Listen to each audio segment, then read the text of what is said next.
Hola, buenas noches. Ya estamos aquí para la tercera clase.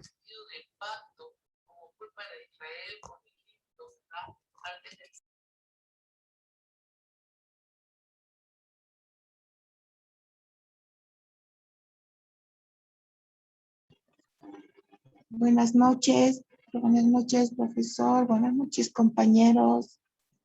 Buenas noches a todos.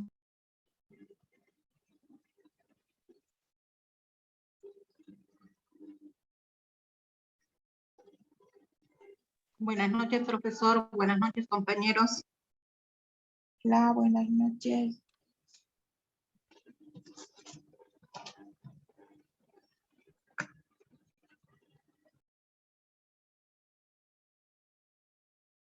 Buenas noches, profesor. Buenas noches, compañeros.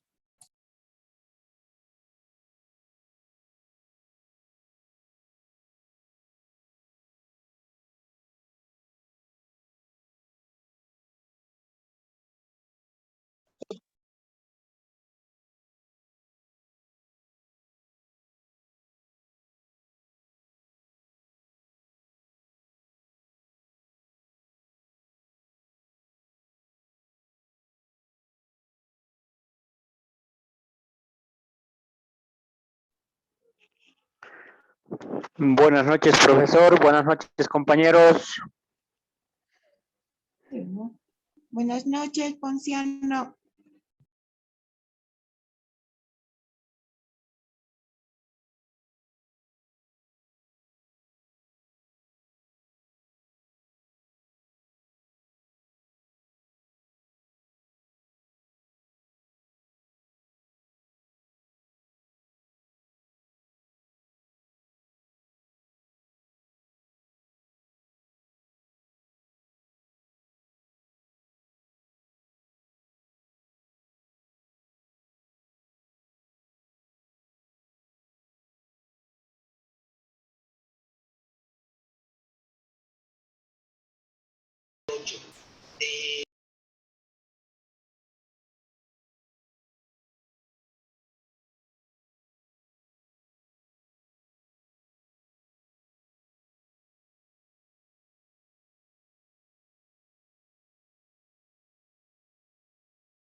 Bueno, estaba poniendo los nombres, pero no había estado encendido, creo que mi micrófono. Ahora sí, creo que sí.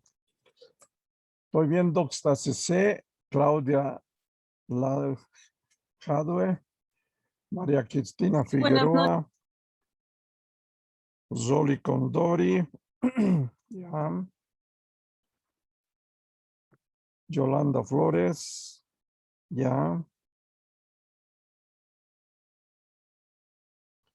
Claudia Jade también, Jadwe, José Manuel Huanca, ¿dónde está José Manuel aquí?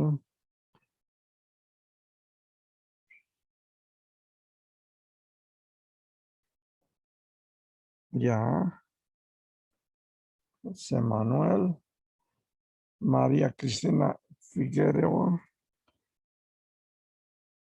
ya, María Salles, María Salles. Sala. Bueno, pues que es la primera vez que apareces, no tengo de las anteriores veces. Es la segunda clase. ¿Estuviste en la anterior? La primera clase. Mira, Martes. no está anotado, bueno. Y jueves no, porque tengo clases. Y este martes sí. Ya. Yoli también está. Doris Mollo. Ya. María Neisa. ¿Dónde está María Neisa? Aquí en sala presente.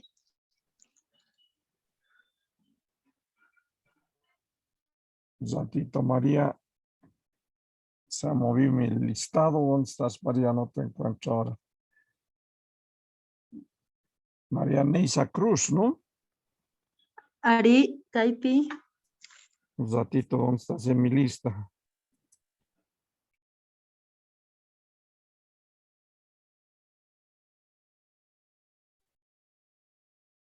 Bueno, aquí creo que hay 3 Marías. María Salles, María Cristina Figueroa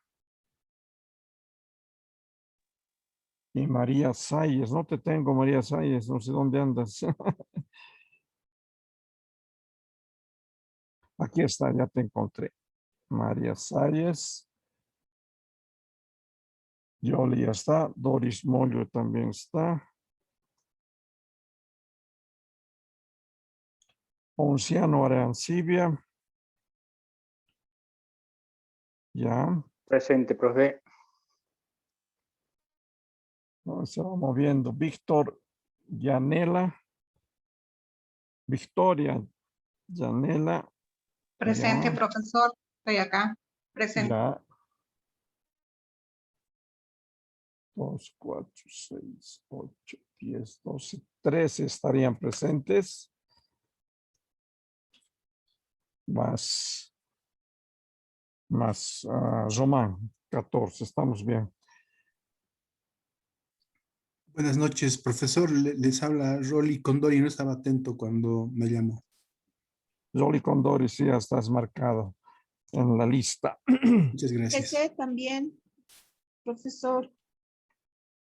A ver, ¿dónde está CC? Sí, estás marcada ya también. Ya, gracias. ¿Alguien que no está marcado? ¿O que no he dicho su nombre? Profesor, no sé si me ha marcado. María No. Neisa Cruz. María, Neisa Cruz. un ratito te buscaré.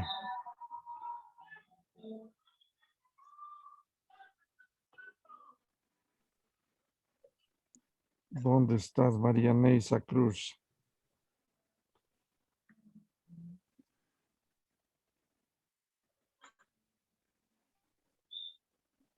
Ajá.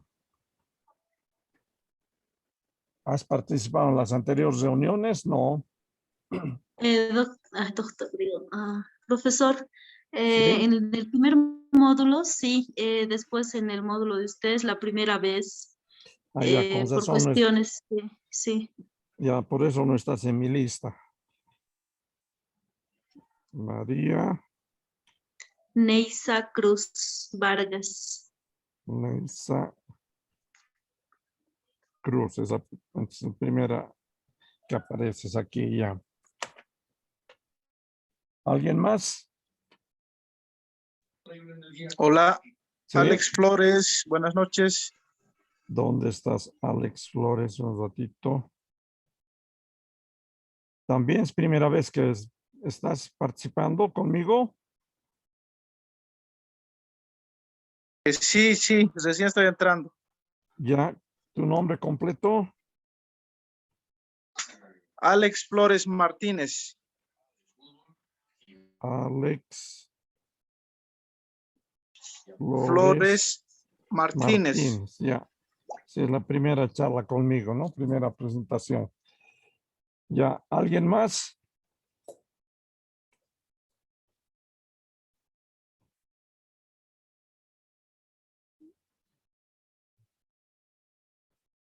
Bueno, creo que somos todos los que estamos ahora. Vamos a empezar.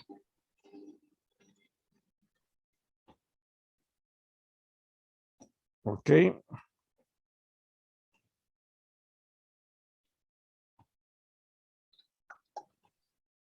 Bien, buenas noches. Vamos a empezar el tercero de los módulos. El tema va a ser básicamente templos andinos y sus orientaciones astronómicas. Voy a subir el PowerPoint y me avisan si lo ven. Bueno, espérate, es por aquí. Ahí. ¿Se ve? Sí, profesor. Sí, sí, profesor. Ya, entonces voy a poner pantalla completa.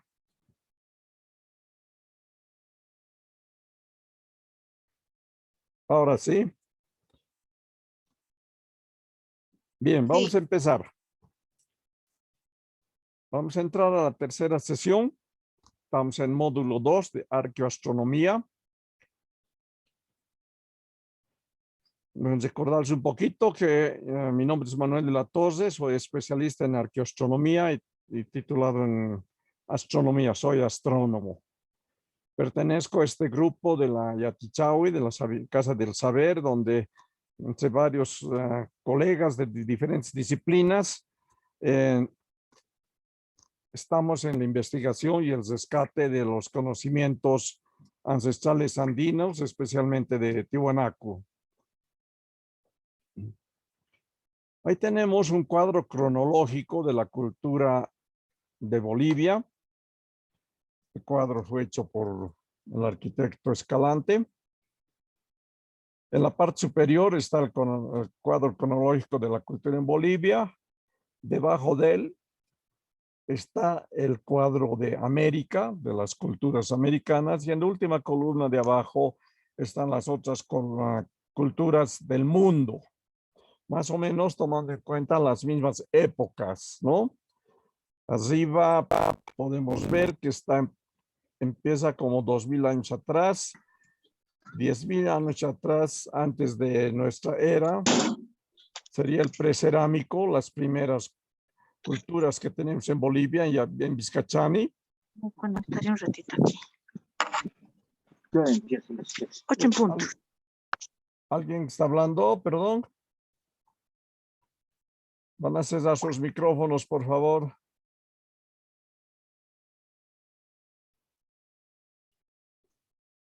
Bueno, seguimos. Y ahí tenemos alrededor del 4000 las primeras manifestaciones de los pueblos, desde el 10.000, que es Vizcachani, que son de, digamos, lo más antiguo. En el 4000 aparecen otras manifestaciones. Y a partir más o menos del año 1500 antes de Cristo aparecen las tres culturas andinas más conocidas, es la Chiripa, Tiwanaku y Huancarani. Ya con manifestaciones de algo de arte, como ser los de Huancarani empiezan a hacer cabezas de llamas en piedra. De Chiripa tenemos la famosa piedra rayo que le llamamos, y al centro empieza Tiwanaku aldeano. Según Escalante, estas tres culturas en la parte andina boliviana persisten casi hasta el año 0. Y en el año 0 más o menos empiezan a desaparecer la cultura huancarani, o son absorbidas por Tiwanaku urbano, que se llama, y clásico. Son absorbidas tanto Chiripa como Huancarani y solo continuamos ya como imperio Tiwanaku. Vean ahí también que alrededor del 200, 300, según los arqueólogos, empiezan a construir los templos de Tiwanaku. Está la pirámide de Acapana, el Calasasaya, el templete semisubterráneo y los demás, ¿no? A partir más o menos del 200, 250, hasta su desaparición, digamos, en el año 1200. Cuando estaba en la época que llaman Tiwanaku expansivo o imperial, época 5, de repente desaparece Tiwanaku casi muy rápidamente. Decimos que alguna desastre ocurre ahí porque estando en plena época imperial, en lo mejor de su cultura desaparece Tiwanaku. Y aparecen primero los señoríos aymaras, más o menos como 100, 150 años. Más o menos lo que se dice es que el imperio Tiwanaku, allá por los años 1100, 1200, abarcaba desde mediados de Chile, desde Santiago más o menos, Bolivia, Perú, Ecuador y Colombia, tal vez llegando hasta Venezuela. Era un gran imperio. En su esplendor era Tiwanaku Central, lo que se llama, le dicen Taipicala, donde están los principales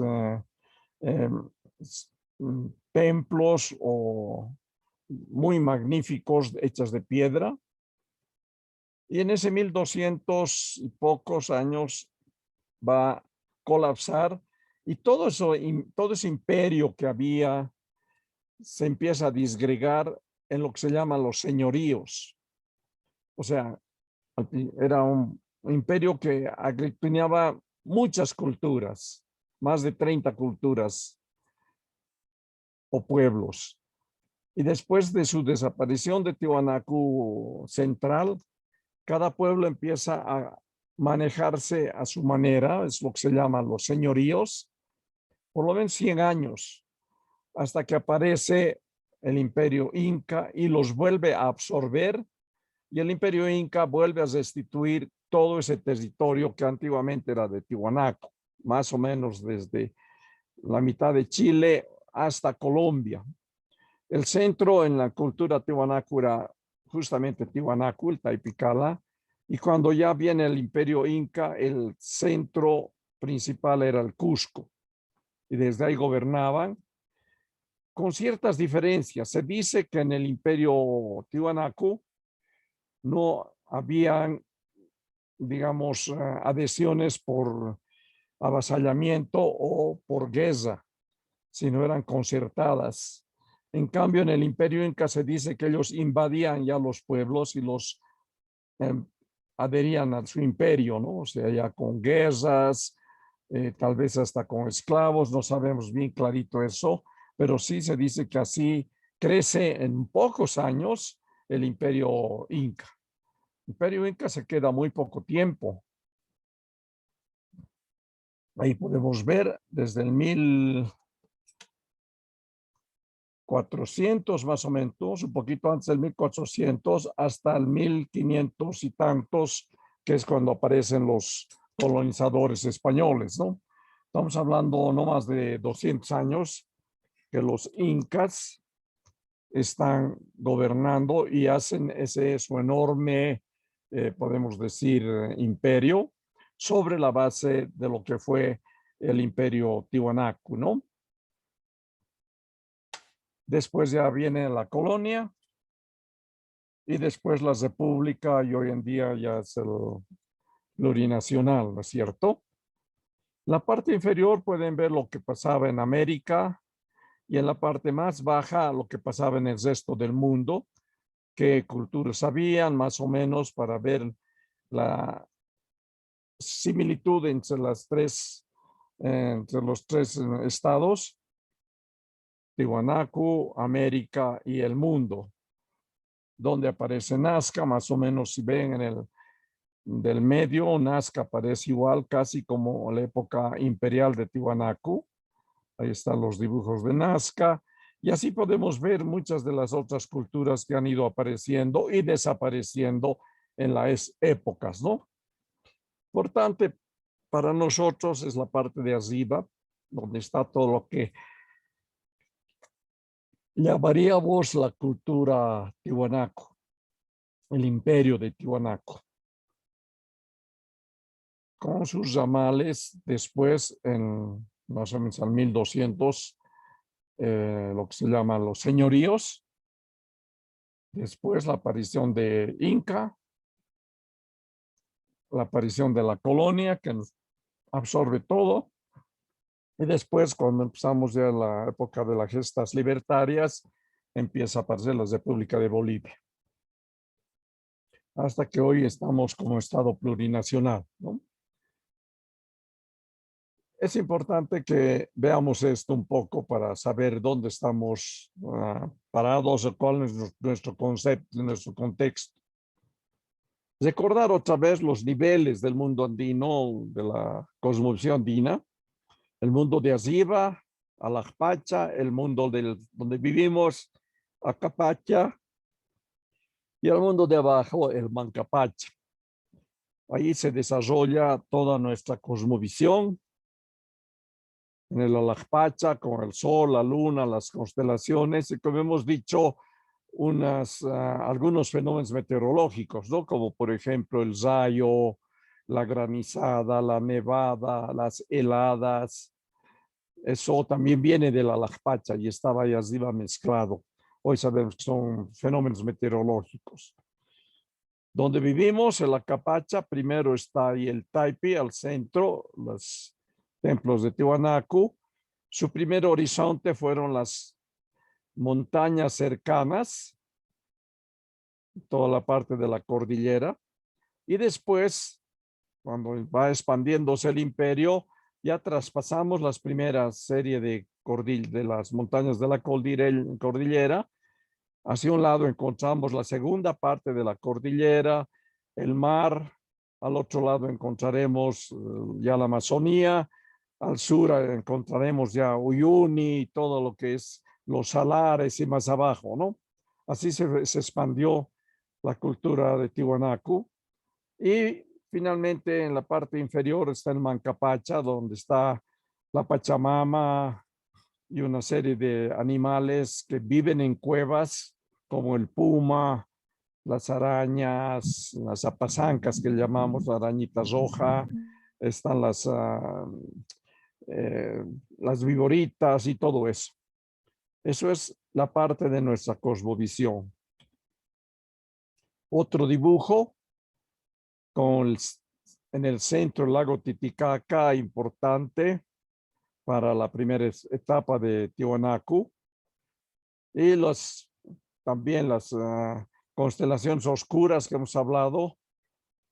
Y cómo va conformándose toda la cosmovisión, el conocimiento agrícola, ya en la cultura Tiwanaku hacía fundiciones, tenía un sistema de agricultura muy especial, las construcciones de los templos de Tiwanaku,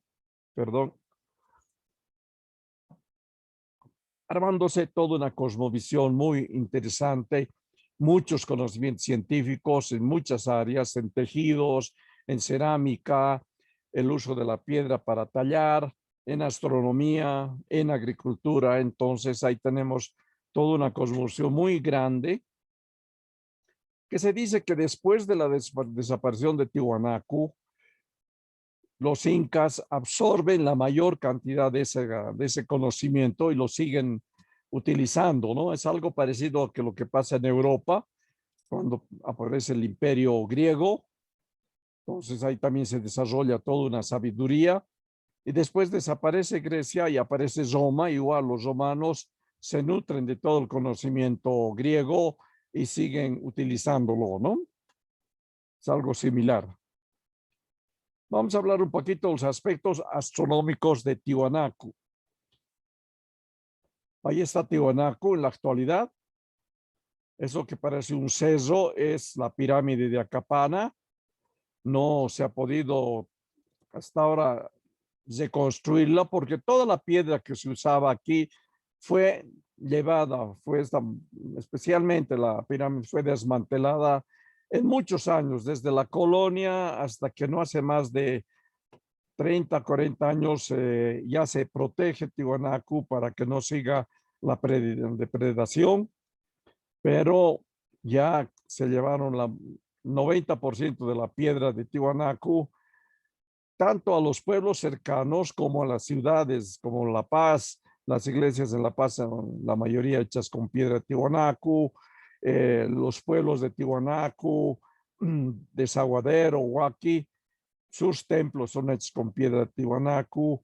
Las casas antiguas todas tienen cimiento de piedra de Tiwanaku. Era fácil, en piedras muy bien cortadas, en diferentes tamaños, rectangulares, de todo tamaño. Era fácil llevárselo. peor teniendo la línea férrea que unía La Paz con Huaqui. En el tren se llevaban miles de piedras para construcción. Los puentes del ferrocarril son hechos con piedra de Tiwanaku. Venían camiones del Perú a llevarse las piedras. Entonces así se desmanteló la mayor parte de las construcciones de Tiwanaku. Podemos ver al centro está como Ceso, que sería la pirámide. Vemos hacia arriba al centro ya más o menos reconstruido el Kalasasaya, el templo principal hoy en día. A su derecha de este templo se ve un templo más pequeño, que es el semisubterráneo, se dice el templo semisubterráneo. Son los tres principales, además de Pumapunku, que no se ve en la foto, está más a la derecha, abajo, un poco más lejos.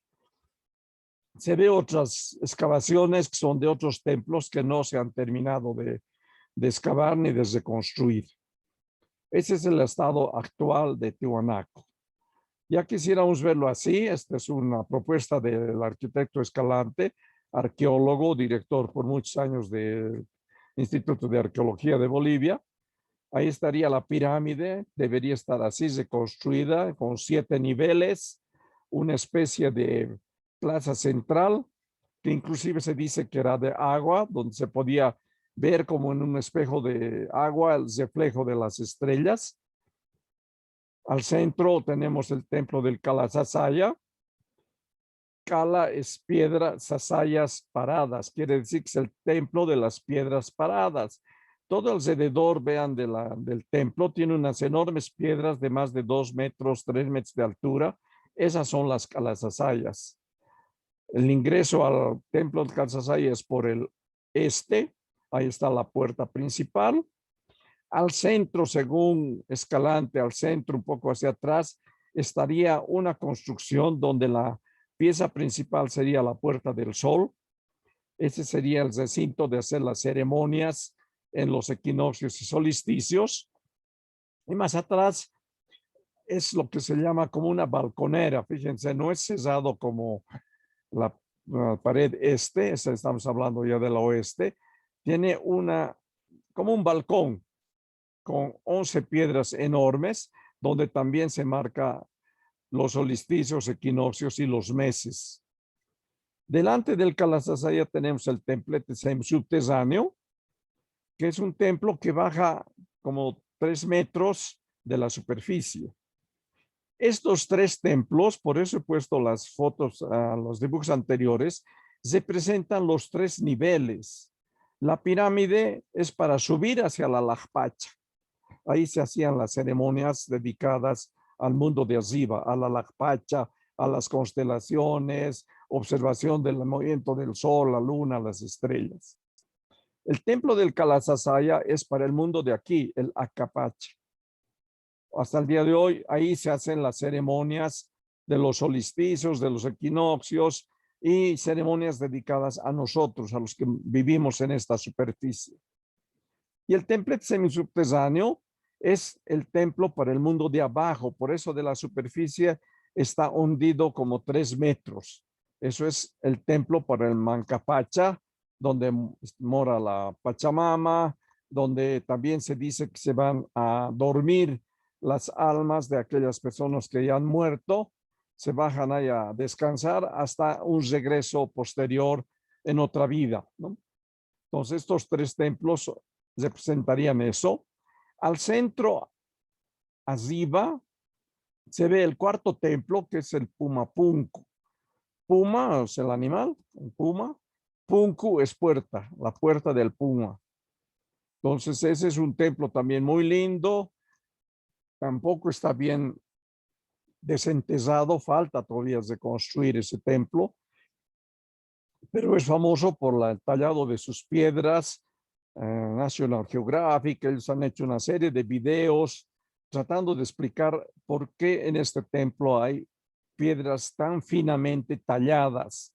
Una serie de teorías cómo han tallado la piedra los de Tiwanaku de aquella época, ¿no?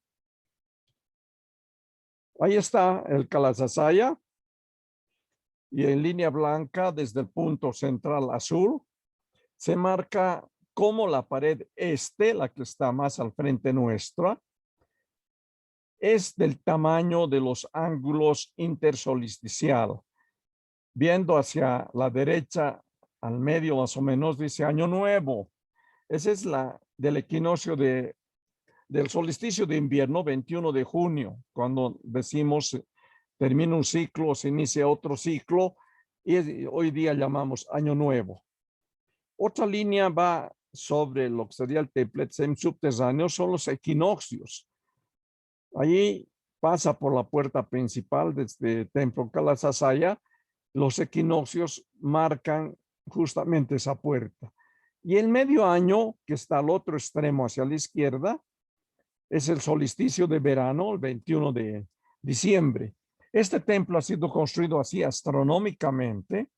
La pared este tiene el ancho de estos ángulos que en astronomía llamamos intersolsticial, que básicamente tienen que ver con la inclinación del eje de la Tierra. La Tierra no gira paradita sobre su órbita.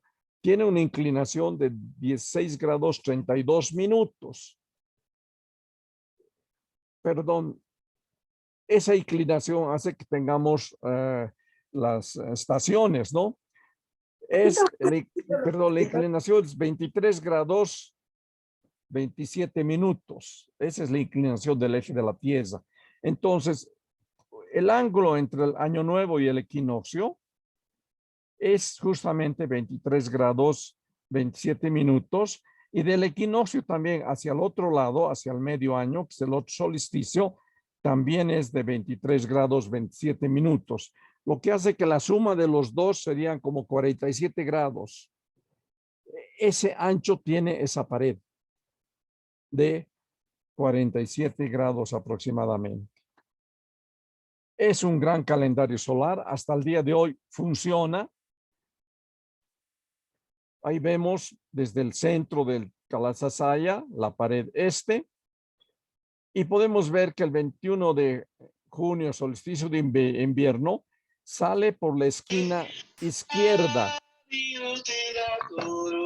Hola. ¿Alguien tiene abierta su micrófono, por favor? Y nos está cantando además. Bueno, entonces ahí tenemos el solsticio de invierno que viendo desde dentro del Kalasasaya está justo en la esquina izquierda, podemos decir, mirando desde el centro. Los equinoccios, como hemos dicho, pasan por la puerta principal y el solsticio de verano es la otra esquina de esta puerta, de esta pared. Lo que llamamos los Wilka Kutis también. Wilka es sol, Kutis, retorno del sol.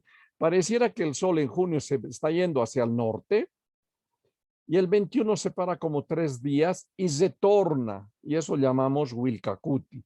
Los astrónomos de esa época de Wilka Kuti, sonaban sus trompetas como señal del retorno del sol. Porque imagínense invierno, las noches son más largas y el frío es muy fuerte.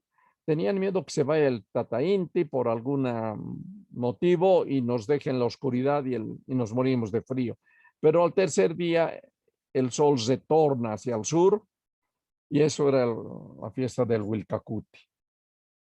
El equinoccio es cuando pasa por el centro, es justamente septiembre, 21 de septiembre, 21 de marzo. A la bajada hacia el sur es el 21 de septiembre y a la subida otra vez hacia el norte es el 21 de marzo.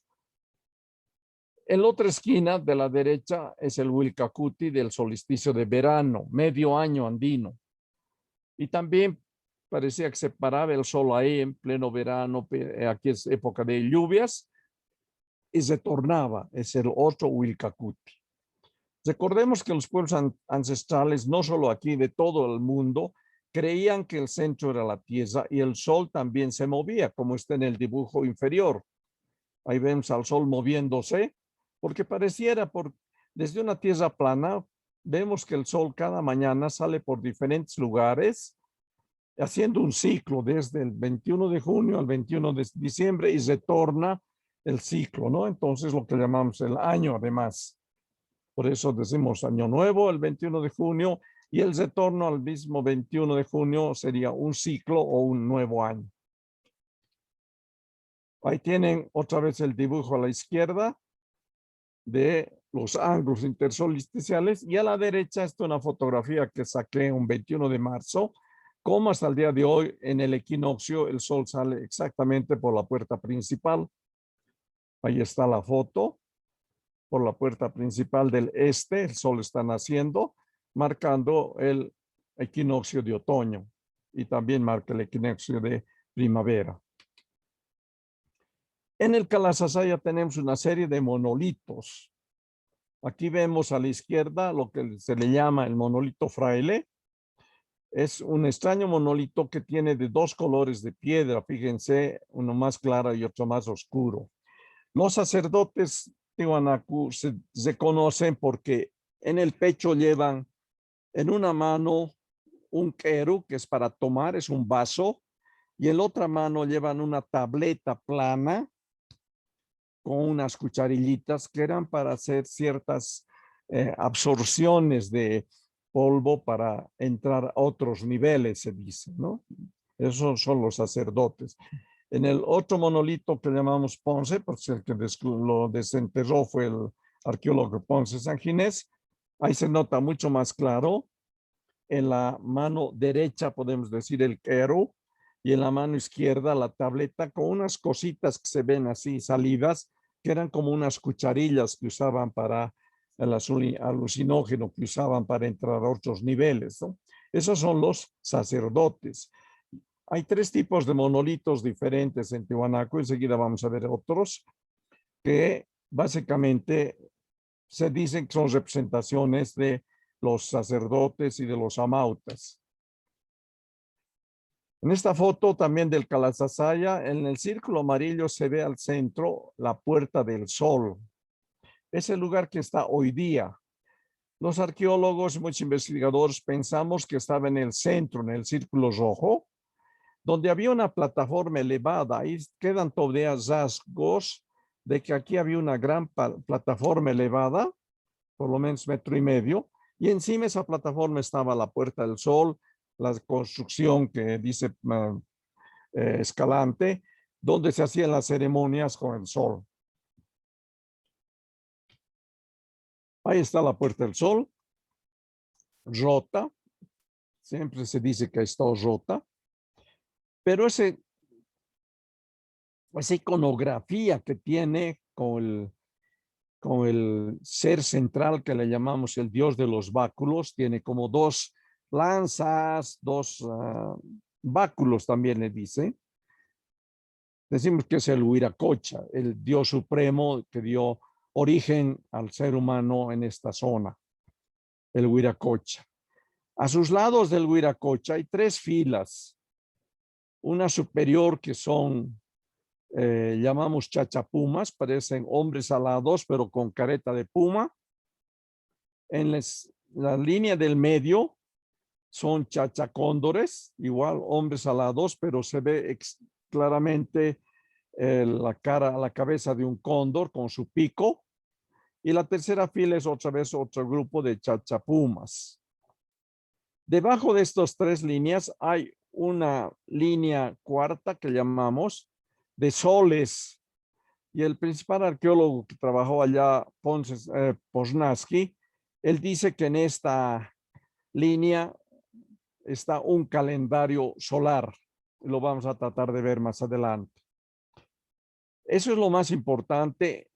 Es una finura los trabajos tanto del dios central como de los chachapumas, chachacóndores, como están tallados en la piedra, ¿no? Mirando detrás hacia la pared oeste, está lo que les he dicho, lo que se llama la balconera oeste. Hay 11 piedras que también marcan los meses en la puesta del sol. Vean por la derecha, está con una flecha amarilla el año nuevo, cuando el sol se pone en junio justo sobre esa montaña del fondo que es el volcán Capía. Es por eso también una montaña sagrada, porque es donde va a descansar el sol el primer día de su nuevo ciclo. lo que llamamos Año Nuevo. Es un volcán, hemos subido, queda parte del cráter del volcán y hay unas lagunas. Entonces ahí también se hacen ceremonias muy especiales de la cosmovisión andina. Y vemos después el sol cómo va apareciendo sobre las otras piedras en julio, agosto, septiembre, la piedra central, la más ancha, igual hay marcas solsticios. Seguimos entrando octubre ya hacia la izquierda, noviembre y llegamos a la otra esquina en diciembre. Es el otro solsticio de verano y va a retornar el sol para enero, febrero, marzo, otra vez solsticio, abril, mayo y solsticio de junio. Eso es lo que marcaría esa pared oeste, que fue interpretada así por varios investigadores. Ahí tienen Poznański, el primero, que fue el que empezó a desenterrar estas piedras, otros investigadores conocidos como Müller o Corvisón, que son los que más se han dedicado a investigar sobre esta pared oeste. Otro de los templetes, el templete semisubterráneo importante, que representaría el mundo de abajo, porque vemos que está metido, o sea, debajo de la superficie, unos 3 metros.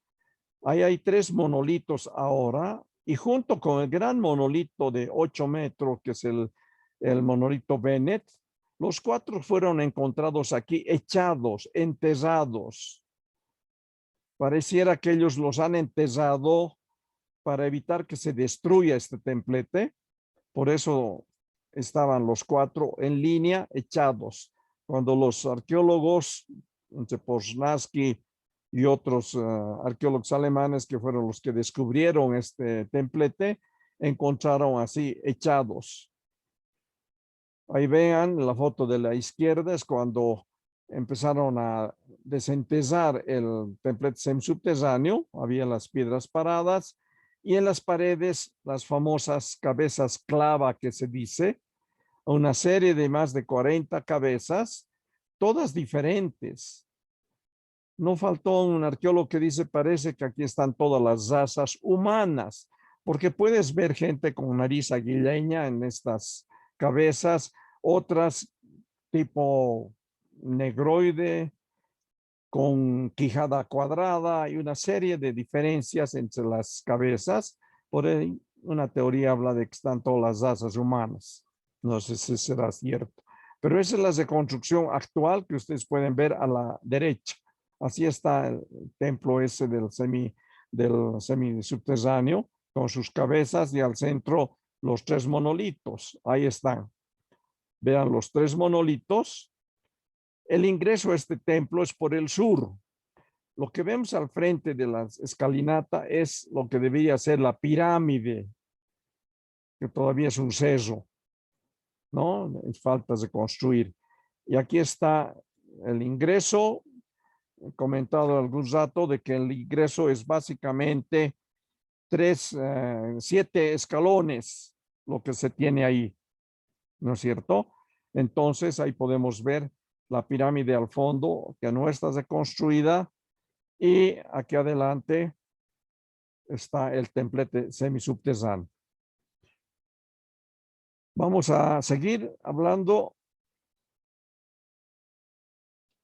Ese es el templete de noche, muy importante, porque nos permite observar cómo la Cruz del Sur, que está al centro ahí, en mayo se para sobre los templos. Eso indica el fin de las cosechas y el principio del invierno. Cuando la cruz se paraba así sobre los templos, es la época en que se tendría que haber terminado de haber, ¿cómo se llama? De haber cosechado, porque si les pescan las heladas del invierno, se destruye todo, ¿no es cierto? Entonces ahí tenemos lo que se llamaría el indicador de la Chacana, la Cruz del Sur. A la izquierda, vean esas 2 estrellas brillantes que ya les mostré antes, son los ojos de la llama. Ahí tienen los ojitos de la llama. Al otro lado, hay lo que se llama la falsa cruz, que no sé si distingue, estoy marcando con el cursor. Es como una gran cruz también, por eso llamamos en astronomía falsa cruz. Mucha gente cree que esa es la cruz del sur. No, la cruz del sur es más pequeña. Esta parte que llamamos falsa cruz es lo que sería el Lajamanta, la entrada a la oscuridad. Ahí estaría ya 3 constelaciones. Debajo de la cruz del sur estaría la Vicuñita, la Huari. Eso es lo que podemos ver hoy en día en una noche despejada de mayo, cuando la chacana se pone directamente arriba, hacia lo que llamamos justamente la chacana y los templos semisubterráneos. También ahí está a la derecha, a la izquierda, el gran monolito Bennett, que es el monolito de más de 8 metros, que fue encontrado en ese templete semisubterráneo junto con los otros 3. A la derecha está el monolito que le llamamos el Barbado. Pareciera que tuviera una barba, vean su cara, sus labios y una especie de barba. No sabemos si es realmente barba o no, pero el nombre que le dieron los arqueólogos es el Barbado. Fíjense sus manos, no es como los otros monolitos que están agarrando los vasos, los sacerdotes. A este yo le llamo el Amauta, el sabio, porque tiene la mano derecha sobre el corazón y la mano izquierda sobre el ombligo. Es otro tipo de posición de una ceremonia andina, el monolito Barbado. De este tipo de monolitos hay más o menos como 3 monolitos de este estilo. Los otros son como el de la derecha izquierda. Para nosotros un sacerdote, vean el monolito Bennett, tiene en una mano, como hemos dicho, un querú, un vaso ceremonial, y en la otra mano tiene esa tableta que hemos dicho también, ¿no? Entonces son diferentes concepciones de los monolitos. Hay una serie de detalles, por ejemplo, el monolito Bennett tiene una especie de falda con círculos, un cinturón con una serie de animales tallados. Parece que también tuviera una careta en la cara porque le llaman también llorón. Parece de sus ojos bajan como lagrimones, ¿no? Para mí es una careta ceremonial, lo que sería eso. Después tenemos una serie de simbolismos en la espalda de este monolito Bennett. Es muy interesante verlo por la espalda. Es lleno de iconografías. Y como les dije la anterior vez, para mí está toda una leyenda en los monolitos. Toda esa cantidad de grabados que tiene, para mí es una forma de escritura y debe estar contándonos algo especial. No sabemos qué, porque tendríamos que descifrar y descubrir cómo era su escritura de la época de Tiwanaku. Ahí tenemos, como les digo, al otro lado, el monolito Barbado. Igual tiene una serie de simbolismos en su cinturón y en su falda. En los costados de este monolito Barbado hay 2 serpientes que suben por los costados. Son famosos estos monolitos. Los 3 o 4 que conozco con las manos así en el pecho y en el ombligo, tienen en los costados unas serpientes, unas Katari que llamamos, que como les dije la otra vez, la constelación de la serpiente para él será un animal semisagrado, vive en cuevas en el Mancapacha, en el mundo de abajo, zepta en nuestro mundo, en el Acapacha, y existe en el Alajpacha. Y en estos monolitos está justamente la serpiente uniendo los 3 niveles, desde el Mancapacha, el Acapacha y subiendo al Alajpacha. Todo un simbolismo también encontramos en ese monolito. En este templete semisubterráneo, para mí es un centro de observación astronómica. Fíjense en las piedras centrales, por ejemplo, en la pilastra, en la pared hay esta pilastra, una piedra enorme, con marcas. Fíjense, en la foto de la derecha está más o menos ampliada las marcas que tiene en la parte inferior. Para mí era la posición donde iba el astrónomo para hacer sus observaciones. Si se paraba en la pared este, él podía ver todo el oeste cuando bajan las estrellas o baja la luna o baja el sol. Era para hacer observaciones hacia el oeste. En la otra pared oeste hay lo mismo, la piedra central, en la parte inferior hay unas marcas. Vean la foto de la derecha, es ampliado, hay unas rayas como 4 dedos. Era donde también se paraba el astrónomo para hacer la observación de la salida de los astros al este. Nos paramos al oeste, estamos viendo el cielo al este y ahí podemos ver toda la salida de la luna, del sol y de las diferentes estrellas o constelaciones. En la pared norte, oculta en la pared y al centro, está esta piedra negra. Fíjense, estamos en ese cuadro azul. Una piedra negra, la única, sí, delgada. Todas son piedras rectangulares, cuadradas o gigantes. Y es la única oculta. Y vean en la ampliación a la izquierda. Es una piedra negra. Yo digo, da la casualidad que está exactamente marcando el norte. Si nos acercamos con una brújula, la brújula nos mostraría que justo es ahí el norte. Para mí es que en esa piedra que está al norte, esa pared norte, se paraba el astrónomo y tenía de frente todo el sur y podía ver las posiciones de la chacana, por ejemplo, de la Cruz del Sur, desde que aparece en junio, diré en febrero, hasta que desaparece en septiembre. En mayo hemos dicho que se pone parada sobre los templos.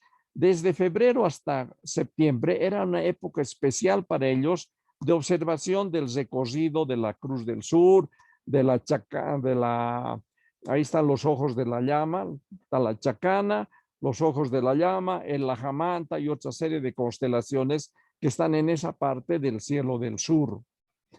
Para mí ese era el punto de observación en esa pared. Estamos parados, digamos, en esa pared norte, donde está la piedra negra, y tenemos todo ese cielo hacia el sur. El sur, el polo sur está ahí arriba, y todo el cielo que nos iba mostrando cómo se van moviendo las estrellas del sur. Muy importante porque sabemos que la Cruz del Sur, nosotros no tenemos una estrella polar en el sur. Por eso la importancia de la Cruz del Sur o de la chacana, porque esa es la que marcaba dónde queda el sur. Entonces, imagínense cuando ellos tenían que salir de noche con sus grandes recuas de llamas, las llameradas que llamaban, llevando sus productos para ir a intercambiar a otros pueblos, primero detectaban dónde queda el sur. Y una vez que sabes dónde está el sur, ellos podían definir dónde estaban yendo. ¿Quieren ir hacia la izquierda? Irían a los valles interandinos de Cochabamba y de Chuquisaca en Bolivia. Si se iban hacia la derecha, podrían llegar hasta las costas del mar de Perú y Chile. Si iban de frente al sur, podían llegar a donde están los grandes salares de Uyuni y otros salares para recoger sal, intercambiar sus productos con sal. Y si se daban la vuelta dándole la espalda al sur, podían subir hacia el norte, hacia la Amazonía. Entonces era muy importante poder identificar la posición sur. En el norte no hay mucho problema. En el hemisferio norte tienen la estrella polar. Todos los pueblos ancestrales, árabes, egipcios y demás, buscaban su estrella polar y podían moverse en su mundo, en los desiertos o en el mar, mirando su estrella polar. Por eso en el sur era muy importante la chacana, la Cruz del Sur, porque además nos permitía orientarnos para viajar. Un tercero es la pirámide de Acapana, un tercer templo. Ahí hay unas diferentes formas, como dicen los arqueólogos, sobre diferentes estructuras que tendría esta pirámide. Ahí lo pueden ver. Es una construcción media rara, pero todos marcan que al centro, arriba, había una plaza. Tiene 7 niveles, se encontró los 7 niveles. La escalinata principal es entrando por el oeste. Cada templo tiene ingresos por diferentes partes. El Kalasasaya, el templo del mundo de aquí, tiene el ingreso por el este, la principal puerta. El templete semisubterráneo, hemos visto, tiene ingreso por el sur. Esta pirámide tiene ingreso por el oeste. Y esa sería más o menos la forma de los 7 niveles de esta pirámide que todavía no está reconstruida. Hemos encontrado en la parte superior de la pirámide, aquí arriba, túneles. El túnel que estamos viendo ahora es uno que está allá arriba. Tenía esa piedra con un círculo perforada, era la tapa. Ahí pueden ver a la derecha, arriba y abajo, el túnel es grande, por lo menos de 80 centímetros por 80 centímetros. Entra perpendicular unos 2-3 metros y se va moviendo según la forma de la pirámide. No hemos podido más que avanzar muy poco por el túnel. Inclusive un arqueólogo pequeñito se entró, lo amasamos con pitas para que vea hasta dónde llega. Llega hasta un borde y el túnel cae en picada 90 grados. El arqueólogo ya no podía seguir, no podía darse la vuelta ni bajar de cabeza, ¿no? Entonces, hemos metido un robot que ha bajado 2 niveles, pero también se ha trancado porque los túneles tienen todavía barro de los miles de años que están cerrados, ¿no? Hay por lo menos 7 túneles en esta pirámide. Ahí tiene una estructura de cómo sería el de la izquierda, arriba, baja en perpendicular como 2 metros, se mueve hacia la izquierda y llega a un punto en que vuelve a bajar. Ahí arriba a la derecha tienen otra estructura, así piensan los arqueólogos que debería ser así en los túneles hasta llegar al nivel de la tierra, ¿no? ¿Para qué los túneles? Hay una serie también de teorías. Unos dicen que era para desaguar agua, otros dicen que debe conectar algunas salas que debe haber ahí abajo, por donde entraría el oxígeno para el aire para las salas interiores. Abajo a la izquierda también pueden ver un esquema de cómo bajaría el túnel. Ya les digo, hay como 7 túneles. Y en la foto de la derecha abajo se ve la salida de uno de los túneles. Ahí podemos contar 5 niveles, faltan los 2 de arriba, que demuestra que la pirámide tenía 7 niveles. El nivel más bajo se ve muy bien reconstruido porque estaba tapado. Casi hasta el nivel 2, o la plataforma 2, estaba tapado el seso y como seso. Por eso es que no han podido depredar las piedras del nivel 1. Más arriba vemos que empiezan a desaparecer las piedras. Ya en el 4º, 5º nivel no hay piedras, porque es lo que se lo han llevado, ¿no? En cambio, lo que estaba enterrado no lo tocaron, y es el nivel 1 y parte del nivel 2. Eso estaba todo como un seso, ¿no? Pero hay todavía las teorías de para qué sirven estos túneles. Ahí estamos en uno de los túneles laterales. Ya les digo que conozco 7 túneles. Vean en la parte inferior. Cuando abrimos la foto de la izquierda abajo, cuando se descubrió este túnel, fíjense las estalactitas que habían de los cientos de años de estar cerrado. A la derecha abajo es otro de los túneles. Tenían piedras y están tapados por la parte de atrás. Estos túneles hoy en día están tapados porque, vean ahí arriba, el obrero está tapando uno de los túneles, porque hasta que no se reconstruya la pirámide no se puede entrar y hurguetear ahí adentro, pues se puede caer el cerro. Entonces, primero tiene que ser armado el cerro, sujetado por piedras y demás, y recién se va a poder entrar a ver para qué servían estos túneles. Hay la teoría de que era para desalcar agua. Otra teoría dice que no, son lugares de aereación de las posibles salas que pueden haber ahí al centro enterradas en esta pirámide. No sabemos, todavía no se ha definido, no se está investigando hasta que no se vea la forma de volver a reconstruir la pirámide, ¿no? con piedra o con otra técnica, pero mientras han pasado más de 30 años y no se está haciendo nada ya. Estos últimos 15 años ni siquiera se está excavando para ver cómo reconstruir esta pirámide. Esa sería la forma de la pirámide. También tiene orientación astronómica. Desde este punto abajo a la derecha, una línea que cruza hacia la derecha, tocando las puntas del costado derecho de la pirámide, marca el solsticio de verano, y las puntas del otro extremo de la pirámide marca el solsticio de invierno. Y como hemos dicho, la escalera sube por el oeste, entonces está exactamente marcando los equinoccios. También tiene esa orientación astronómica este templo. Aquí hay una foto antigua. Miren cómo estaba todo destruido. Ese es el otro templo, el cuarto templo que llamamos Pumapunku. Parece un terremoto. Se dice que lo han hecho explotar buscando tesoros en su interior. Pero todas estas piedras que vemos aquí son finamente labradas. Así sería hoy en día la forma que tendría ese Pumapunku, ese cuarto templo. Tiene como dos brazos, el cuerpo en la parte amarilla, que ven la foto inferior, está la construcción principal.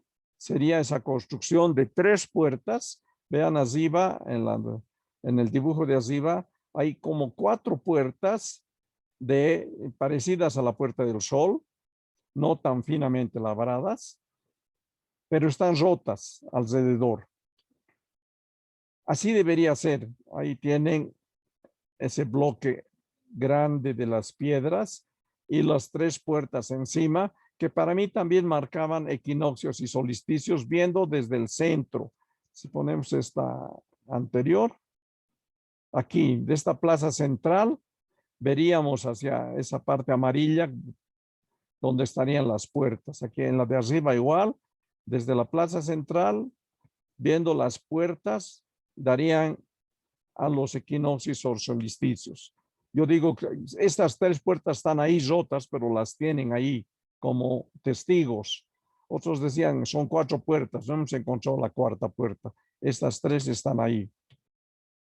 Así es hoy día. Vean, están las puertas echadas, todas rotas, y al fondo vean las piedras que son finamente talladas. Eso es lo que llama la atención. Este era un templo hermoso, piedras muy finas, talladas así, las paredes muy lisas, suaves, pero también es el templo más destruido, ¿no? Parece un rompecabezas. Tampoco se está haciendo nada por su reconstrucción. Ahí tienen, por ejemplo, vean la foto de la derecha, esa pared tan finamente labrada. Ahí tenemos una moneda de testigo. Tiene orificios como si fueran hechos con un taladro a distancias iguales, y tiene una línea, fíjense, que con un dintel y un combo no se puede hacer esa línea. Sabemos cómo ellos han hecho esa finura. La pared es muy lisa y esta línea, hoy día diríamos, con un láser lo hacemos, pues no, taladro hacemos los huecos. Pero en este tiempo no había ni taladros ni láser. ¿Cómo han hecho en la piedra esta finura de línea que no tiene más de espesor de 1 centímetro y de hondura tampoco medio centímetro? Y sí tiene esos huecos que pensamos que servía para engrampar ahí una línea de oro. ¿Cómo haríamos que ahí se quede quieto el oro? Como con dedos engrampamos ahí en cada círculo y podríamos poner una línea de oro. A la derecha vean otra serie de talladuras. Arriba son las famosas piedras H que le llamamos, que tampoco conocemos muy bien para qué servían. Todas talladas exactamente, parecen hechas en un mismo molde. Las dimensiones, los tamaños son exactos, idénticos. Y también pienso que con un dintel y un mazo no podrías hacer exactamente las mismas formas. Abajo tenemos una ventana con 3 niveles que marca lo importante de los niveles de TENET 3 era muy sagrado. 2 es medio sagrado y 1 solo era lo más normal. Pero fíjense, esta tiene 3 niveles de talladura. Entonces era muy sagrado. Y así están botadas las piedras que no sabemos para qué, cómo era el templo. Bien, vamos a irnos rápidamente a otros templos que están en otros lados para mostrar cómo en todos los, hoy llamamos ruinas, ¿no? En todos esos lugares había un lugar de observación. Empezamos en el lago Titicaca. La foto del dibujo de la derecha es todo lo que sería el altiplano central. El lago Titicaca, en la parte inferior del lago estaría Tiwanaku. Más abajo está ese río, es el río Desaguadero. Más abajo está lo que era el lago Popó, hoy en día está ya casi seco. Y más abajo estaban los salares.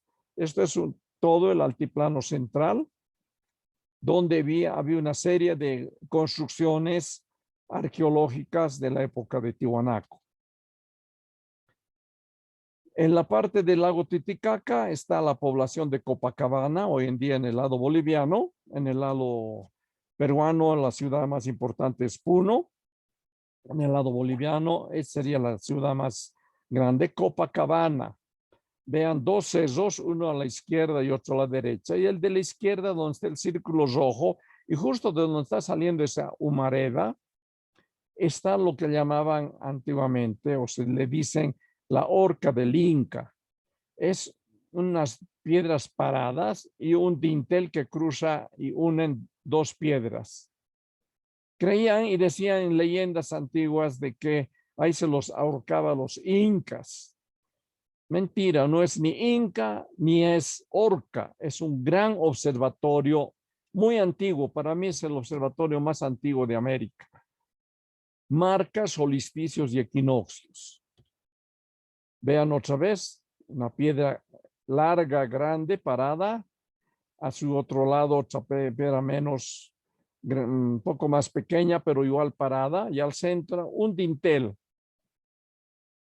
Resulta que en las investigaciones que hemos hecho después, encontramos que el sol se ponía en el dintel, como aparece en esta foto, el 21 de junio. Vamos a ver en una estructura.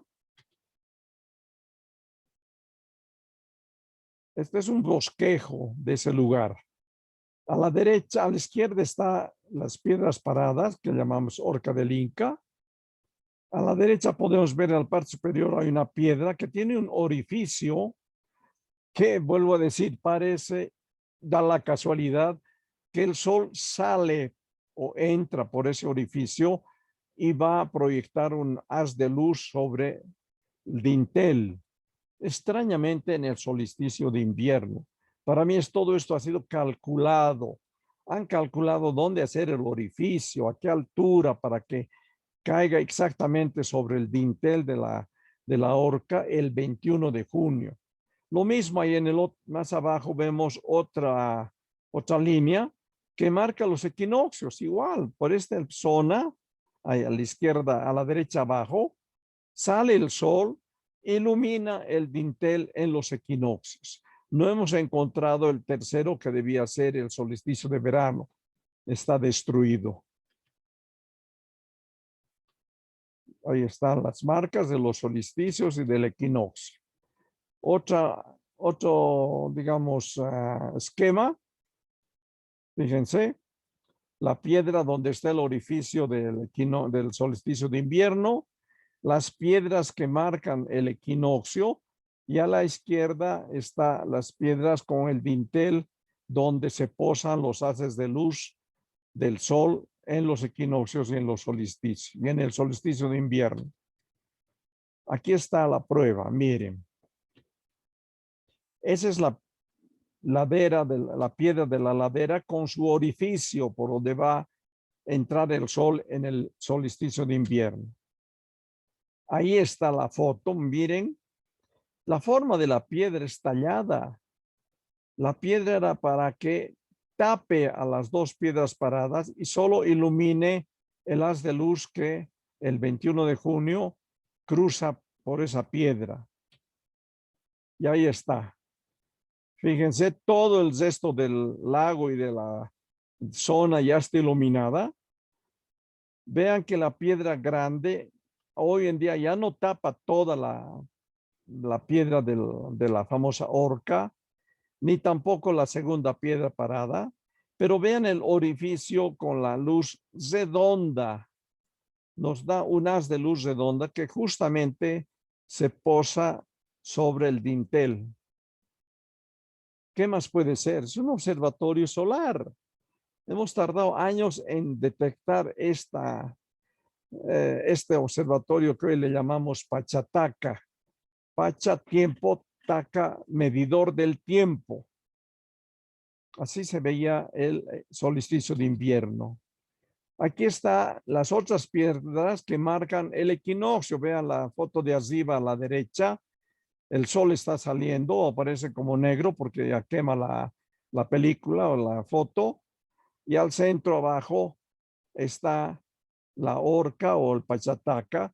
Ya están rotas las piedras paradas que tendrían que haber, digamos, hecho sombra a las piedras y solo dejar iluminado el dintel horizontal del centro.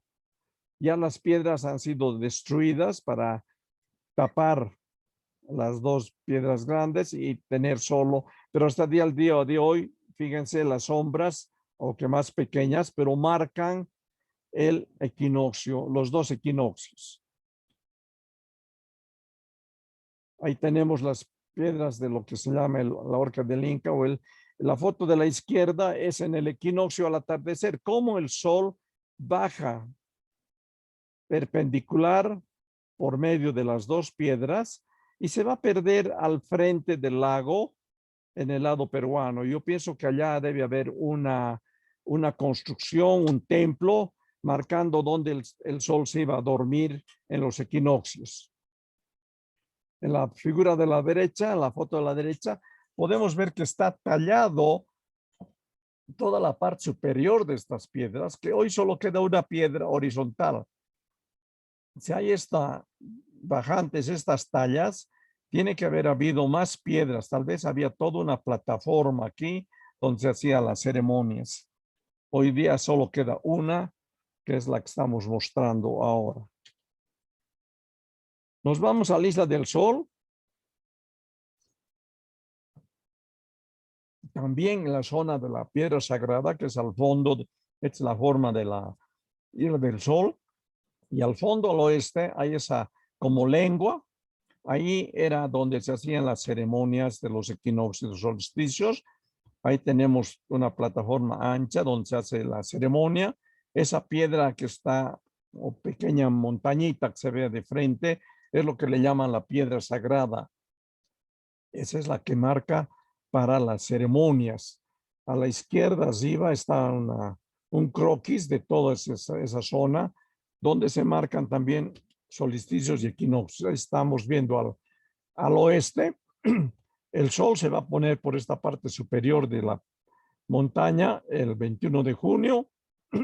El sol se pone al centro en esa otra pequeña montañita en los equinoccios y el sol desaparece al atardecer en verano en la isla del frente. Aquí también hay toda una parte de la cosmovisión. Solsticio de invierno en la parte alta, Alajpacha. Equinoccios al centro, Acapacha. Y solsticio de verano más abajo, Mancapacha. Toda una concepción de la cosmovisión andina. Ahí está una foto que he tomado en un 21 de junio, un año nuevo andino allá, al atardecer. Esas dos que yo le he dibujado como pilares, tienen ahí unas marcas que habían dos pilares por donde se marcaba la entrada del sol. Igual que en la Horca del Inca, ya no coincide con la parte superior del cerro. Está desplazado y eso nos indica la antigüedad que tienen estos lugares de observación de equinoccios y solsticios. Muchos miles de años, yo diría. Nos vamos a otra zona, ya más hacia el oriente boliviano. Ahí tienen lo que llamamos el Samaipata. Es un fuerte, una estructura. Toda la montaña es solo una piedra. No es de piedra, es de piedra. Y ahí se ve una serie de tallas hechas por varias culturas. Desde la cultura más primigenia, han pasado por ahí los de Tiwanaku, han pasado los guaraníes, han pasado los incas, porque hay rastros de esas culturas. Fíjense la foto de abajo a la derecha. Hay unas ventanas, unas puertas, un sinfín de tallas que no se puede explicar para qué servían. Vean la parte superior de la montaña. Unas rayas, una serie, inclusive hay unos pumas dibujados en la piedra. Fíjense esos túneles o canales, podemos llamar, que salen de la parte superior, bajan. Hay también una serie de, podemos decir, de teorías, que aquí se hacían sacrificios de animales en el solsticio, la sangre bajaba por los canales, una serie de situaciones, ¿no? Ahí tenemos lugares de la roca, más de 250 metros de largo por 60 de ancho, esos canales. Más de 1,5 hectáreas están ahí, digamos, talladas en diferentes formas. Fíjense esas otras, ahí arriba un círculo, vean la foto de abajo, unos zigzag como rombos y al centro otro canal. Por ahí se dice que o bajaba chicha, agua o sangre. Es lo que dicen los investigadores, ¿no? Que llegaban hasta la parte de abajo. Es otro gran misterio este cerro de Samaipata, que está justamente como ingreso al oriente boliviano, entre los valles de Cochabamba y entrando a la Amazonía de Santa Cruz, está este fuerte, es la puerta de ingreso. Ahí también los incas controlaban cuando venían pueblos salvajes de la parte de la Amazonía, o como ellos controlaban el flujo de viajeros desde los valles hacia la Amazonía o de la Amazonía que subían a los valles y después al altiplano hasta Tiwanaku. Hemos encontrado que en este fuerte de Samaipata no era tan importante el solsticio de invierno con la salida del sol. Más parece, lo importante para ellos era el planeta Venus, que llamaban estrella del amanecer. Según mis investigaciones, Venus aparece los 21 de junio, o sea, coinciden con la salida del sol 21 de junio, cada 4 años. Porque claro, la órbita de Venus es más violenta, son 240 días. Entonces no va a coincidir cada año con la salida del equinoccio, del solsticio. Entonces, cada 4 años sí coincidían. Para mí parece que era una observación para ver si no iba a haber desastres, tal vez relacionadas con el fenómeno del Niño. En estas zonas de Sudamérica, cuando viene el fenómeno del Niño, hay zonas que se inundan y hay zonas que tienen sequía, especialmente en la zona boliviana. Entonces parece que ellos observaban si coincidía el lucero del alba con solsticio de invierno, 21 de junio, iba a haber desastres, coincidiendo con el ciclo del Niño. El Niño, que es un fenómeno meteorológico, coincide más o menos cada 8 o 10 años con una serie de fenómenos muy duros, inundaciones, grandes lluvias o sequías en otras zonas, ¿no? Entonces parece que estos pueblos de esta zona más les interesaba saber si iba a haber sequías o inundaciones cuando coincidía la salida de Venus con el solsticio de invierno. Eso está todavía en investigación. Parece que hay algo de eso.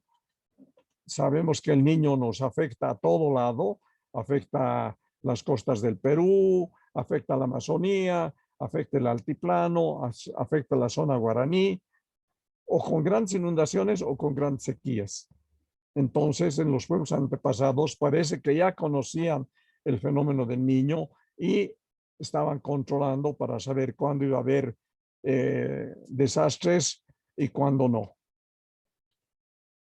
Nos vamos por último al observatorio de Machu Picchu.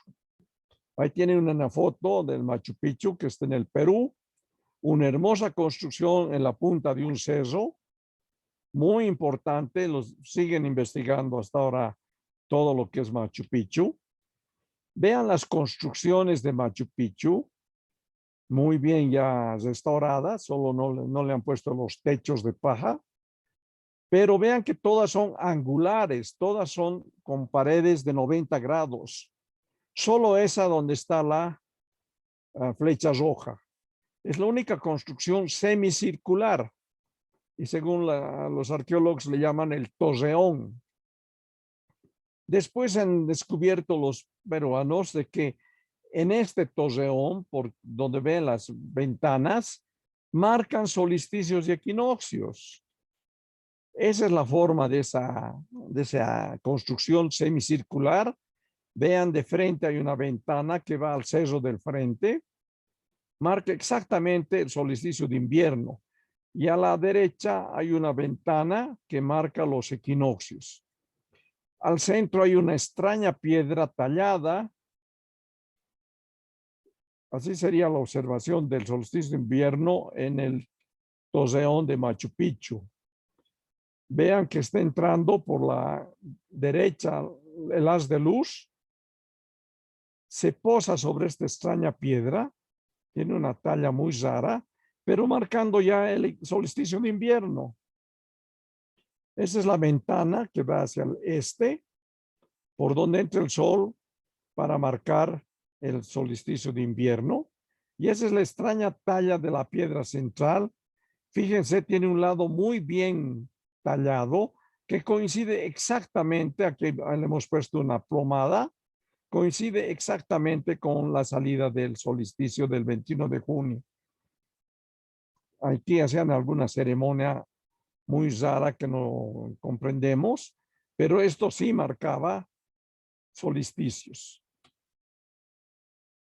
Y bien, para terminar, un poco de propaganda de mi observatorio del complejo astronómico de Tiwanaku. Ahí tienen a la izquierda un boletín de publicidad. A la derecha tienen fotos, arriba es la sala de astronomía ancestral o arqueoastronomía. Abajo, al medio, están dos fotos de la sala de astronomía moderna. Tengo una sala de astronomía ancestral y otra sala de astronomía moderna. Hoy en día tenemos allá la exposición de los 50 años de la llegada del hombre a la luna. Inclusive tenemos una luna gigante ahí de más de 5 metros que está marcando todos estos años la llegada del hombre que ha pisado la luna hace 50 años.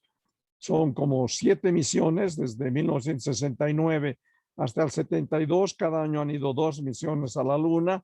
Han caminado en la luna, menos el Apolo 13 que tuvo un accidente, pero lograron rescatar a los astronautas que regresen. Y ahí está toda una serie de fotografías y boletines de aquella época, de hace 50 años atrás, cuando el hombre llegó a la luna. Y arriba está la sala donde en los pósters de las paredes explico todo lo que les he estado mostrando ahora sobre las constelaciones andinas, sobre los calendarios y sobre los alineamientos de los templos, ¿no? Ahí está. Tengo telescopios allá también para poder hacer observación nocturna de planetas, galaxias. Les gusta mucho cuando van turistas o colegios observar en la noche, ¿no? Visitamos las salas, aquí nos quedamos en la noche a observar por los telescopios y cuando se puede entramos a los templos de noche también, allá en Tiwanaku. A la izquierda tenemos la foto de un planetario pequeño que tengo allá, que alguna vez la uso para mostrar las constelaciones durante el día. Ahí se puede ver las constelaciones andinas. Es más complicado armar este aparato, así que rara vez lo estamos usando, ¿no? Pero Ese es el complejo astronómico andino Chacana de Tiwanaku. Muchas gracias. Eso sería el tercer tema de nuestro diplomado. En esta foto podemos ver mucho de nuestra cosmovisión. Ahí está tallada al fondo, dibujado la chacana primigenia, que solamente es una cruz de 4 lados iguales. Está sobre la chacana solar, que sería la oscura, y más encima la chacana lunar con doble ángulo. Hay 3 en los 3 lados, parece representando los 3 niveles, Alajpacha, Capacha, Mancapacha, y abajo lo que se llaman las manos cruzadas, que tiene también todo un simbolismo que está siendo investigado tanto en el Perú como en Bolivia. Es una foto muy linda, muy antigua. Este lugar tiene por lo menos 5,000 años de antigüedad, este lugar donde está esta construcción. Bien, para ya terminar y hablar y recibir preguntas, apagamos un rato el PowerPoint. Vamos a apagar el PowerPoint y trataremos de amplificar ahora nuestra presentación. Vamos a abrir para que nos veamos. Bueno, en este momento hay 17 participantes. Después de las preguntas, los que han entrado un poquito tarde me van a dar su nombre para la asistencia. Ahí estamos, varios. Yo ahora esperaría de parte de ustedes las preguntas. Yo tengo una pregunta, profesor. Ya, yo lo que quiero preguntarles es que qué época del año es más propicia como para ir a ver todas las constelaciones y todo lo que estamos viendo en estas clases que hemos tenido. Y por otro lado, también quisiera saber si es que el libro que usted tiene está todos los temas que estamos avanzando en este módulo. Esa sería mi pregunta, profesor, y gracias porque está muy bonito todo lo que estamos aprendiendo. Bien. Un ratito estoy tratando de conectar otro audífono porque a ratos los escucho muy suave, muy débil. A ver si tengo otro de esos aparatos que me permite escuchar mejor. Sobre tu pregunta, la mejor época para mí, astronomía, es en invierno. En invierno el cielo desde abril hasta septiembre es despejadísimo. Entonces puedes decir, vamos a ir tal día, porque siempre el cielo está despejado. Día sin luna, las estrellas y la Vía Láctea brillan una hermosura. Yo prefiero, cuando hago viajes nocturnos, escoger días sin luna, porque la luna te opaca la Vía Láctea y no deja ver las estrellas pequeñas. Es lo que yo les puedo decir. Por eso ahorita es bien complicado. Aquí ya está lloviendo, está nublado. Podemos ir seguro, pero si nos toca una noche nublada, mala suerte, diríamos, ¿no? Pero sí, yo diría desde abril hasta septiembre es una época muy buena para observación. Lo único que molestaría en invierno es el frío en la noche. No te dejes estar más de 1 hora allá afuera mirando con los telescopios. ¿Cuál era tu segunda pregunta? Sobre el libro, ¿no? Sí, Mira, sí, en La Paz está el libro a la venta en varias librerías. Es más complicado para nuestros amigos que viven en otros países. Yo he podido mandar a Puno, hasta que es al norte de Chile, norte de la Argentina. En algunos lugares he podido mandar los libros, pero más allá no, porque ya no hay conexiones. Arica sí, hay buses que van a Arica y hasta Iquique se puede mandar, pero hoy en día no, porque están cesadas las fronteras de tierra, están todas cesadas. Solo hay conexión por avión. Es más difícil. Los de La Paz, pues, ya, muchas gracias, profesor. o me Gracias llaman por a su mí, respuesta. Yo les vendo el libro o se van a las librerías. Está en Armonía, está en Yachaywasi mi libro, ¿no? Pero también les puedo hacer llegar yo porque es más barato. Porque las librerías siempre tienen sus costos, ¿no? Bien, ¿alguna pregunta más? Profe, Sí, buenas noches, profe. María Cristina, buenas noches. Sí, profe, tengo una duda. Bueno, si bien tocando todo el tema, esto de las arquitecturas ceremoniales han sido, como usted decía, un calendario, ¿no? Un calendario natural. Me parece que nuestros antepasados evidentemente han sido muy inteligentes.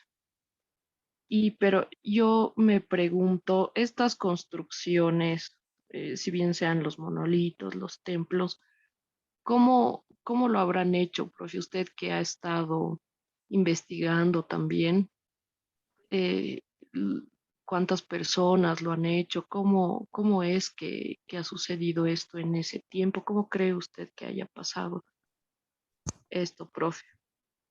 Bueno, los templos de Tiwanaku, que son 7 templos, 3 están reconstruidos, hasta 4 podemos decir, se los ve, los otros 3 todavía no. Han sido reconstruidos, si se acuerdan, una de las primeras dibujos, está toda la época. Han sido construidos no en poco tiempo, en más de 300 años han sido yendo construyendo. Es muy complicado, no sabemos exactamente cómo han trasladado las piedras, pero sí tenemos las zonas donde en los cerros donde están las canteras de donde han cortado las piedras. Cerca de Tiwanaku hay uno que es el Quimsa Chata. Uno puede ir allí y va a encontrar piedras botadas en el camino y la zona donde cortaban la piedra. Les he hablado también del volcán Capilla. También de ahí han traído mucha piedra y en el camino decimos que de repente ha desaparecido Tiwanaku en pocos meses. Están las piedras botadas, le llamamos las piedras cansadas y están en dirección de esos lugares. ¿Cómo las han trasladado? Es la gran pregunta. Hay varias teorías, ¿no? Desde una fantasiosa, dice este famoso escritor alemán, Bob Daniken, el libro que ha escrito hace más de 40 años, Recuerdos del Futuro se llama. Él dice que todas las los diferentes pirámides de todo el mundo, hay un ruido por ahí, por favor vean que no esté abierto a sus micrófonos.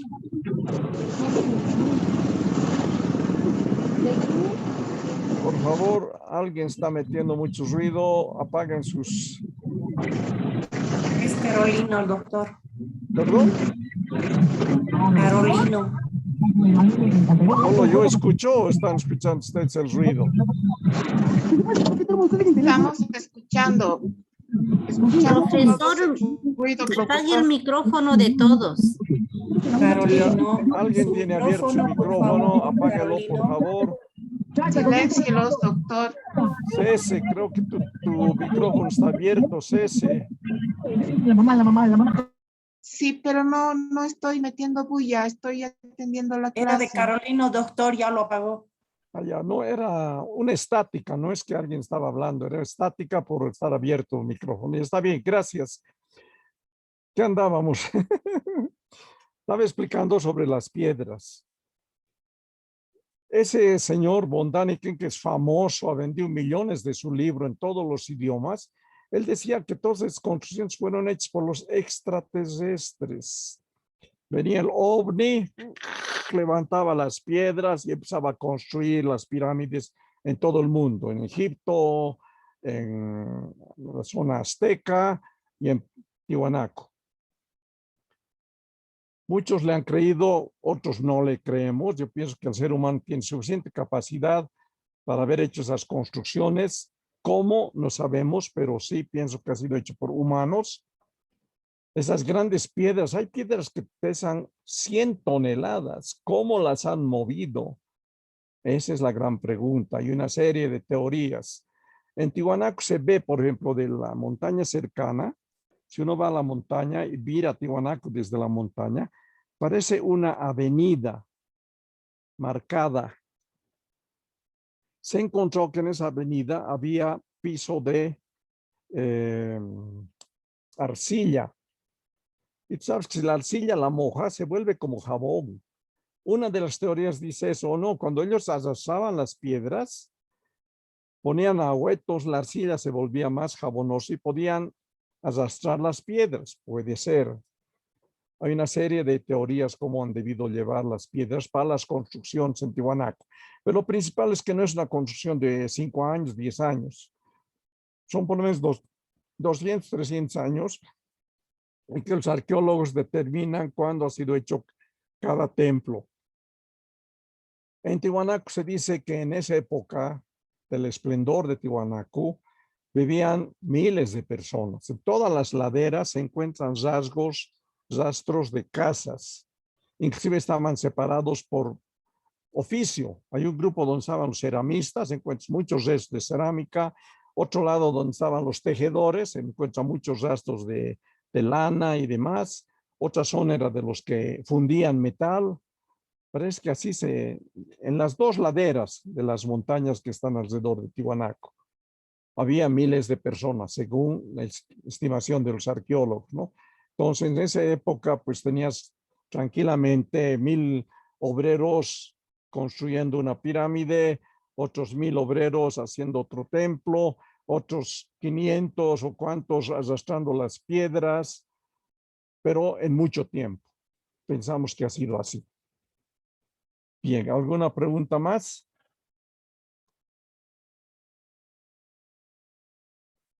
Aprovechen, ya nos vamos a ir ahora. Doctor, en cuanto a la excavación que se ha realizado en Acapana, ¿sí, no? Usted manifestaba de que falta, ¿no? ¿Qué es lo que falta? ¿Inversión? ¿No hay apoyo? ¿Y qué año se ha llevado a cabo? ¿Tuvieron apoyo de investigadores extranjeros o solamente fueron investigadores bolivianos? Gracias, doctor. Bueno, eso es un poquito más complicado de hablar. Antes venían muchas universidades a hacer investigación y excavaciones. Hace unos cuantos años atrás han prohibido la llegada de extranjeros porque dicen que se robaban piezas y cosas. Uno. Segundo, lamentablemente, ni el gobierno central, ni el gobierno departamental, ni la alcaldía del lugar apoyan al Centro Arqueológico de Tiwanaku. Lamentable. Máximo pagaban algunos sueldos. Tiwanaku ha vivido los últimos años de las entradas de los turistas. Un turista nacional paga 15 bolivianos, un turista extranjero paga 100 bolivianos. 100 bolivianos para los que están fuera de Bolivia es como $15. No había inversiones. Hace unos 15 años atrás, los directores de tanto nacional que había el Instituto de Arqueología Nacional, que ya no hay, y los del director de Tiwanaku, conseguían financiamiento externo. Por ejemplo, y eso es verdad, no estoy aquí haciendo política, no soy político de ningún lado, estoy hablando la verdad porque estoy 25 años metido allá. El anterior director de hace 15 años atrás consiguió que la cervecería Wari de Oruro financie la excavación de Pumapunku.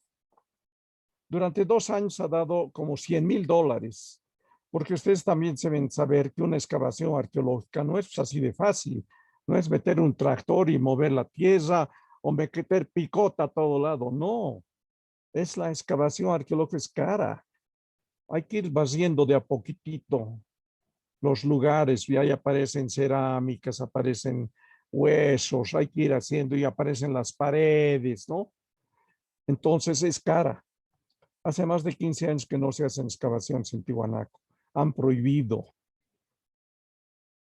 Uno puede ir a hacer todo un trámite y te cuesta 1 kilo de tiempo, permiso del Ministerio de Cultura, permiso del Viceministerio de Turismo, permiso de no sé quién, de no sé cuánto. Venían universidades extranjeras con sus estudiantes a hacer excavaciones y traían equipo de primera. Tenía unos escáneres fantásticos para ver abajo cómo estaba.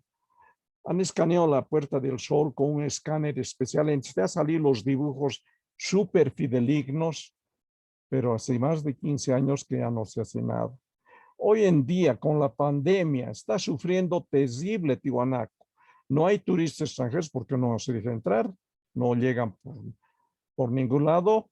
Pocos recién se están animando estos últimos meses a ir turistas bolivianos por el miedo al virus. Por lo tanto, ese pueblo estaba muerto. No había dinero para pagar a los empleados de arqueología. Toda la parte turística, algunos de ustedes debe ser más experto en turismo, sabe que están cerrados hoteles, están cerrados restaurantes, los propios ceramistas, los que hacen cositas de recuerdo, también han tenido que ir a buscar otro trabajo porque no llega gente. Hace un mes recién está empezando a llegar gente boliviana y uno que otro turista extranjero. Antes entraba mucho por la frontera del Perú, en Desaguadero, que solo iban hasta Tiwanaku y se volvían. No bajaban a La Paz ni a ningún otro lado. Había un flujo alemanes, ingleses, lo que quieras, pero venían con agencias peruanas hasta Tiwanaku. Ahí tenía que ser el guía boliviano el que hable, no podía hablar el extranjero, el guía extranjero que venía con su gente, pero sí ya estaban definidas esas hermenéuticas. Podría venir cualquier, diremos, cualquier agencia de turismo, venían de la Argentina, de Chile, del Perú, pero llegando a Tiwanaku, el que daba las explicaciones tenía que ser boliviano, guía certificado de turismo, boliviano, y tenían que pagarlo. Eso estaba ya bien definido. Hoy en día no, los guías de turismo están ahí esperando, aparece de rato en rato una familia en su autito, están empezando a aparecer ya grupitos pequeños. Yo llevo grupos pequeños de 10, 15 personas que yo organizo. Les pongo movilidad. Estábamos hablando el otro día con ustedes mismos, los que quieren ir a Tiwanaku, que hasta ahora no hemos definido. Movilidad se les pone, ya tengo hablado al hotel que está frente a mi observatorio, que nos reciba, se bajando el precio. El restaurante también ya está charlado para que nos haga un refrigerio en la noche o un desayuno. Así estamos empezando nuevamente en Tiwanaku a manejar el turismo. Y como les digo, el Instituto de Arqueología de Tiwanaku vive de las entradas que venían mucho antes. Antes llegaba mucho extranjero. Imagínate, por cada extranjero 100 bolivianos, 10 ya son 1000 bolivianos, ya puedes pagar un sueldo. Entonces, así se manejaba. Hoy en día estamos renaciendo, podemos decir, en esa hermenéutica. No se está haciendo nada de investigación, ni de arqueología, ni de excavación. Por eso está, y los he mostrado, la pirámide.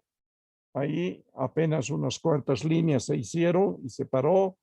Pumapunku igual, con dinero que dio la cervecería Owari, se pudo excavar una pared del Pumapunku. El resto sigue enterrado.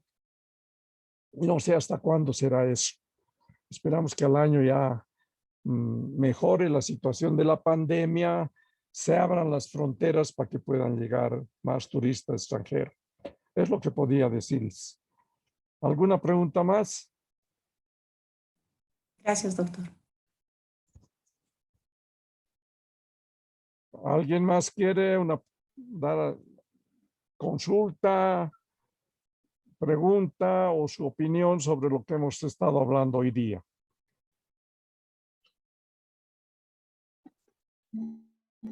Si Ceci, ¿quieres hablar?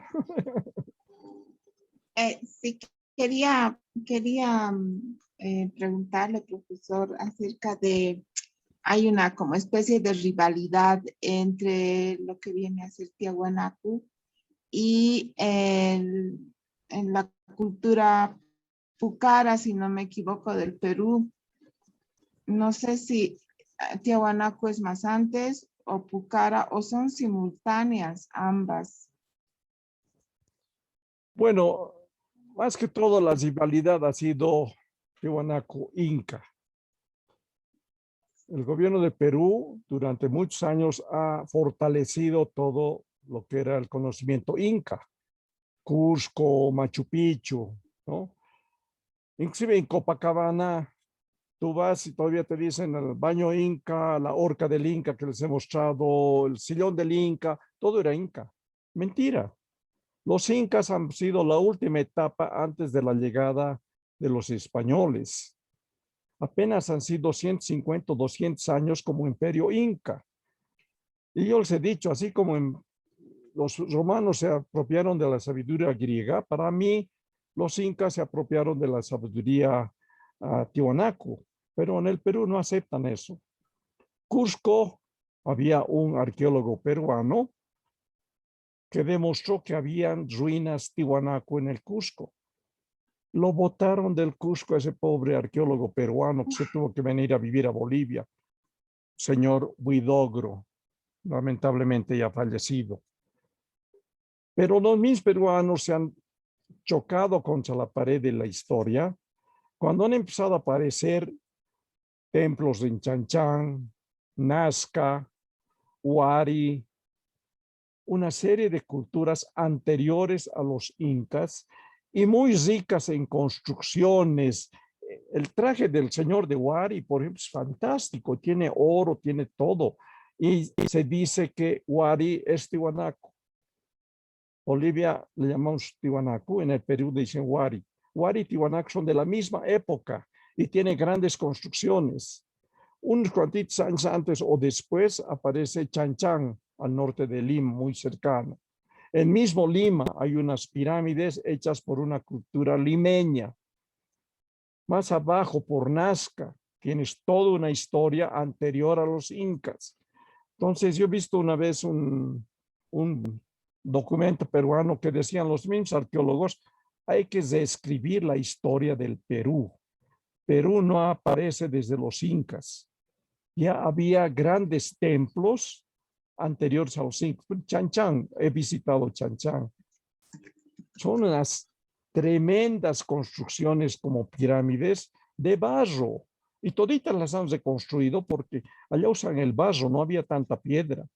Y con el apoyo del gobierno peruano las han reconstruido. En Nazca igual, hay un tremendo palacio de barro, ya reconstruido, hermosísimo, su tremenda plaza al frente, la construcción, sus callejones de caminar eran solo para el tamaño de una persona, fantástico.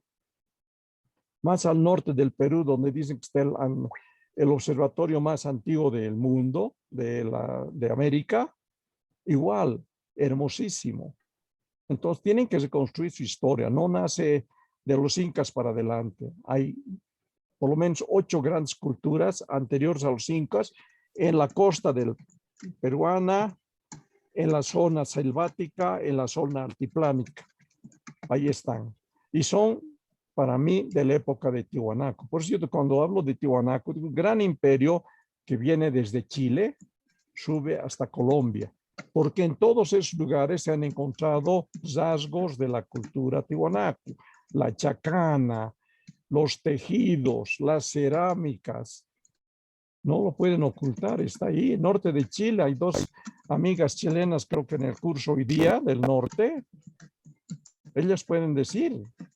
Yo he estado dando conferencias en Arica, he dado conferencias en Iquique, he dado conferencias en San Pedro de Atacama. Me han invitado justamente porque quieren conocer esto. Hay rastros de grandes chacanas, hay lugares arqueológicos con rasgos tiwanaku y no lo podemos perder. En el Perú pasa lo mismo, en Ecuador pasa lo mismo, en la Argentina, norte de la Argentina, usan muchos utensilios andinos tienen cerámica Tiwanaku. Yo, como les he dicho, para mí todo el imperio Tiwanaku era un conglomerado de por lo menos 42 pueblos o nacionalidades conjuncionados en un imperio. Y ese imperio se creó por consenso, no fue por guerra como los incas. Los incas, cuando apareció el imperio inca, empezó a bajar hasta Chile y en guerras sumía a los pueblos para agrandar su imperio, llegar como era Tiwanaku, pero por guerra, por imposición. Eso lo dicen los mismos arqueólogos de esos lugares, ¿no? Entonces, hay mucho todavía que ver cómo eran en aquella época. Para mí era una gran confederación de pueblos que se llamaba Tiwanaku, o le decimos Tiwanaku, puede haber tenido otro nombre, pero viene en Santiago. Nuestras amigas de Chile no me van a dejar mentir. Hace un año atrás o 2 años atrás estaban refaccionando la plaza principal de Santiago y han encontrado ahí abajo ruinas, incas y Tiwanaku. Entonces, en Arica, me han llevado los mismos de Arica cuando he ido a dar un curso allá, a conocer lugares donde hay restos de la cultura Tiwanaku. Y si no hoy día estamos un poco atrasados, tal vez ya con tiempo, les voy a mostrar la próxima reunión. Acabo de hacer una consultoría para un grupo de originarios de Calama. Ellos querían conocer y lo que nos han dicho, he escuchado la presentación cuando han estado con Mario. ¿Por qué ustedes están en este curso? Toda la mayoría dicen por revalorizar y reconocer nuestros conocimientos ancestrales. Ese grupo de Calama han conseguido un dinero del gobierno y nos han contratado a 3 investigadores para que les ayudemos a reconstruir su cosmovisión. Y ha salido un hermoso libro que les voy a mostrar el próximo jueves de ese trabajo. Yo les he mostrado lo que les estoy mostrando a ustedes. Y allá han dicho, sí, tenemos esa fiesta del Año Nuevo Andino, con ciertas variedades, las mismas ceremonias, las 8 que les he mostrado, se las hace allá. Un poco de variedad en el tema de que allá no tienes papa para sembrar, allá tienen otros alimentos que siembran. Aquí en el altiplano vivimos de las lluvias, nos importa mucho cuando llueve para nuestros sembradíos. Allá en esa zona de Calama es importante el agua que baja de los cerros, por eso tienen ceremonias para limpiar las acequias, por ejemplo, ¿no? Y son las mismas fechas, por ejemplo, alrededor de Navidad y demás, cuando tenemos el solsticio de verano, la fiesta del 2 de febrero y demás, coinciden con las fiestas de ellos, pero para limpiar las acequias, que baje agua limpia para sus sembradíos, porque estás en pleno desierto, viven de esas aguas, pero están las mismas fechas. Lo único que en muchos pueblos, igual que aquí, hay ese sincretismo, ¿no? Se mezcla con, qué sé yo, la Virgen de la Candelaria, el Tata Santiago, y una serie de santos y vírgenes españolas que también allá las festejan mezcladas con las propias originarias, ¿no? Les voy a mostrar el librito, es muy bonito lo que ha salido, casi 200 páginas, donde los mismos lugareños han hablado de lo que les decían sus abuelos y se ha rescatado y está escrito. Eso es lo que tenemos que hacer en muchos lugares, lo que yo les he dicho. Yo iba a hablar con los ancianos y ellos te comentaban lo que sus abuelos les decían a ellos. Y cuando muere un anciano en un pueblo, para mí está muriendo un libro. Puede ser en agricultura, puede ser en tejidos, puede ser en cerámica o en astronomía, en algo, porque ellos conocían. Y muchas veces nadie les da ya importancia a sus abuelos que tienen gran conocimiento. Yo les he contado cuando yo iba al lago Titicaca, por ejemplo, hace 20 años atrás, a navegar para la pesca nocturna, ellos me mostraban las estrellas. Allá está el brasero, allá están los ojos de la llama, hay que ir para allá porque allá está el lugar de pesca. He vuelto a salir hace unos años con los actuales, ya no miran el cielo. Se guían por las luces de los pueblos. Allá está Guatajata, Guarina, Desaguadero, y no miran el cielo, están perdiendo el conocimiento. Hace 20 años atrás no había luces en los pueblos, en el lago. Obligadamente tenías que mirar el cielo para orientarte hacia dónde vas a ir a pescar. Y así se está perdiendo. Y deberíamos ir rescatando esto que han hecho en Calama. Es un rescate de sus conocimientos. Han hablado muchos de ellos y se ha escrito, ahora está en un libro, lo que ellos conocían y lo que ellos tenían de sus conocimientos. Y así se debería hacer en todo lado, rescatar nuestros conocimientos ancestrales. Muchos de ustedes deben conocer lo que les decía a sus abuelos, otras personas sobre las siembras, sobre algunas estrellas y todo eso. Disculpen si me he extendido mucho. ¿Alguna pregunta más? Profesor, estábamos Sí, hablando para ir este fin de semana. Sí, para ir a Tiahuanaco este fin de semana. Y había la duda acerca del tiempo, ¿no? Como usted dice que por ahí puede estar nublado o no podríamos apreciar, ¿no? Las estrellas, las constelaciones y todo lo demás. Había como 3 compañeros animados, ¿no? Y para ir, y como usted nos dijo, tenemos el 10 mínimo. Sí, mira, el tema es básicamente la movilidad. Yo voy a estar este fin de semana en Tiahuanaco. Si el que quiera ir me va a encontrar y vamos a estar. Voy a estar viernes y si hay el grupo para el sábado, me quedo para el sábado. El problema es la movilidad. Hay que contratar un minibús y el costo del minibús tiene que ver con que si hay 10 personas, se puede pagar ese costo. Si es menos gente, les va a salir más caro y ya no vale la pena, ¿no? Allá sí hay hotel, ya está contratado para cualquier rato. Yo hablo con el restaurante para que nos preparen la comida. Sí, nos sería también un poco complicado entrar de noche si somos muy pocas personas. 3, 4 personas, no podemos mover a todo el personal del Instituto de Arqueología para que nos atiendan si somos solo 3 o 4. Tiene que estar la boletera que nos venda los boletos, tiene que estar el encargado de abrir las puertas para entrar de noche, tienen que entrar 1 o 2 guardarruinas con nosotros porque tienen que proteger y protegernos a nosotros. Entonces estás moviendo un grupo de gente que después para 3 personas o 4 no vale la pena. Un grupo de 10 sí ya se puede justificar porque es pagando 10 pasajes, 10 boletos de ingreso. Y como les digo, ahorita ellos dependen de esos boletos, por eso es que hemos vuelto a abrir de noche. Hace 2 semanas atrás ha habido un ingreso público, hemos publicado por televisión, en las páginas web, todo, y fueron más buena gente, fueron 120 personas. Eso ya es dinerito para Tiahuanaco, ¿no? Y de esos 120, unos 10 se han quedado a dormir porque como eran agencias, han llegado, han visitado y se han vuelto a La Paz. Yo normalmente digo, no, pasadas las 10 de la noche no deben regresar. Es peligroso el camino. ¿Y qué haces llegando a medianoche a la Pérez Velasco? Peligroso, no hay gente, te pueden asaltar, te puede pasar cualquier cosa. No hay movilidades que te lleven a tu casa. Yo por eso digo, quédense a dormir. El domingo ya uno puede irse tranquilo a mediodía, puede visitar el pueblo en la mañana, la iglesia. Hay cosas que hacer y eso es un bonito tour. Pero 3 o 4 personas es poco. Segundo, lo que tú dices, yo no te aseguro que el domingo, el sábado esté despejado. Ahorita ha llovido en La Paz, está muy variable porque ya estamos entrando en la época de lluvias. En cambio, como les digo, de abril a septiembre, a cualquier día, sabes que el cielo va a estar despejado, ¿no? Entonces, todavía tenemos que hablar con los 3 o 4 que quieran ir.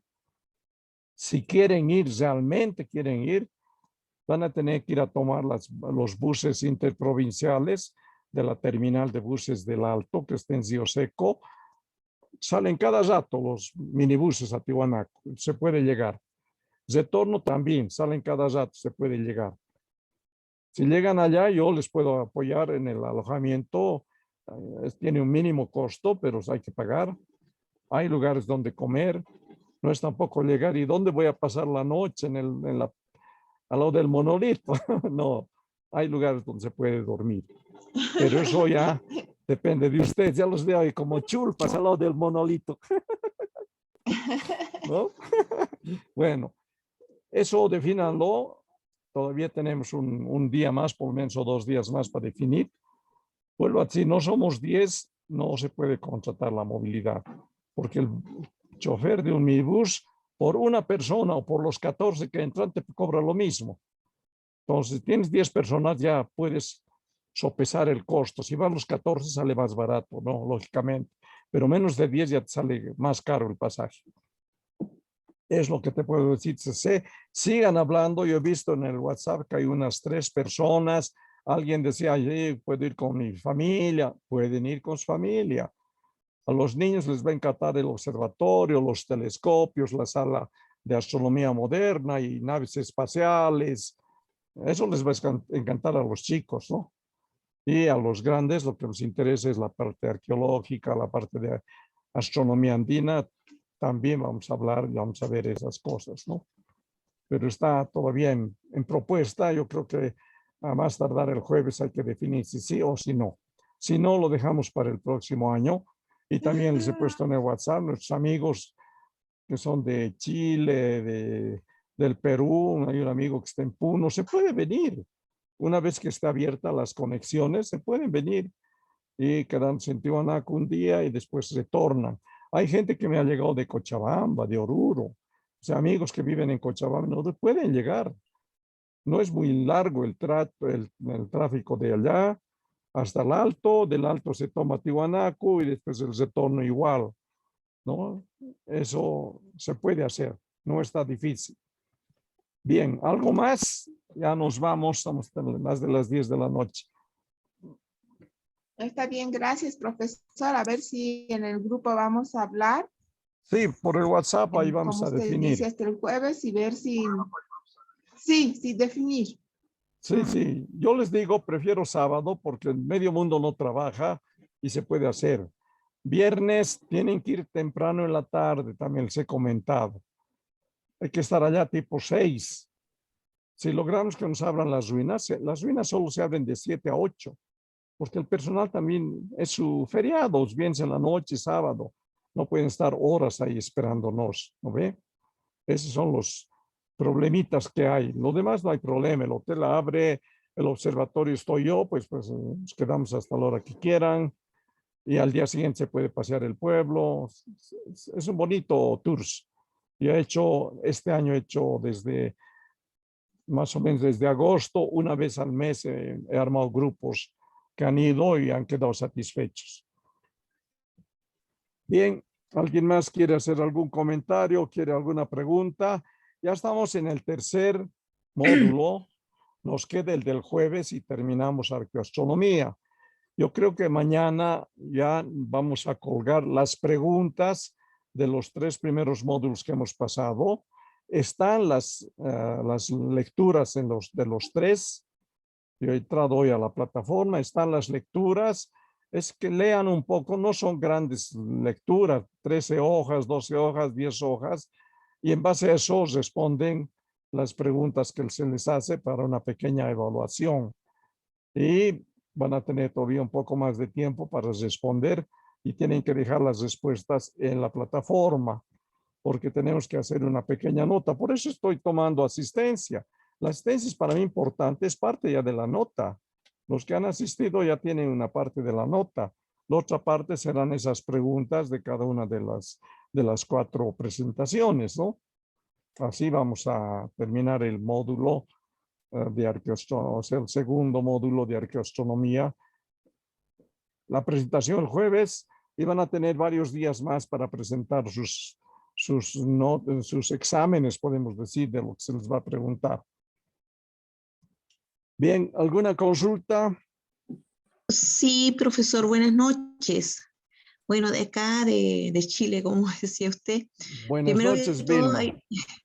buenas noches. Mire, usted, por lo que usted acaba de mencionar en relación a los estudios en los cuales usted participó, efectivamente, y ahí en Santiago se han encontrado ruinas.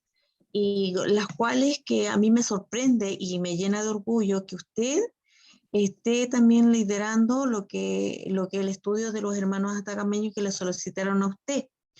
Y ese material, ese libro, ¿usted lo tiene por casualidad? Porque hay veces hay documentos, hay libros que acá, entre propio mismo de nosotros en Chile, es muy difícil el acceso, sino que hay veces hay publicaciones limitadas y queda ahí nomás. Entonces, como bien usted lo decía, que nosotros los que estamos acá, estamos interesados en preservar nuestra cultura, en difundir nuestra cultura y en base a eso estamos recogiendo todos los saberes que usted tiene la voluntad y la gracia de poder entregarnos todos esos conocimientos a nosotros. Y de mi parte le doy infinitas gracias a nombre de mi cultura, a nombre de mi pueblo, ya que usted nos está abriendo otra forma, otra visión de ver las cosas en la cual nosotros lo vemos el día a día, pero no le tomamos la gran importancia como ahora con todos los conocimientos que usted nos está entregando. Ya de mi parte lo estoy viendo desde la otra perspectiva y con ganas de aprender mucho más. Justo harta Yetishiri. Gracias, Vilma. Sí, hace unos, diría, 5 años, fui invitado a dar unas conferencias en Arica.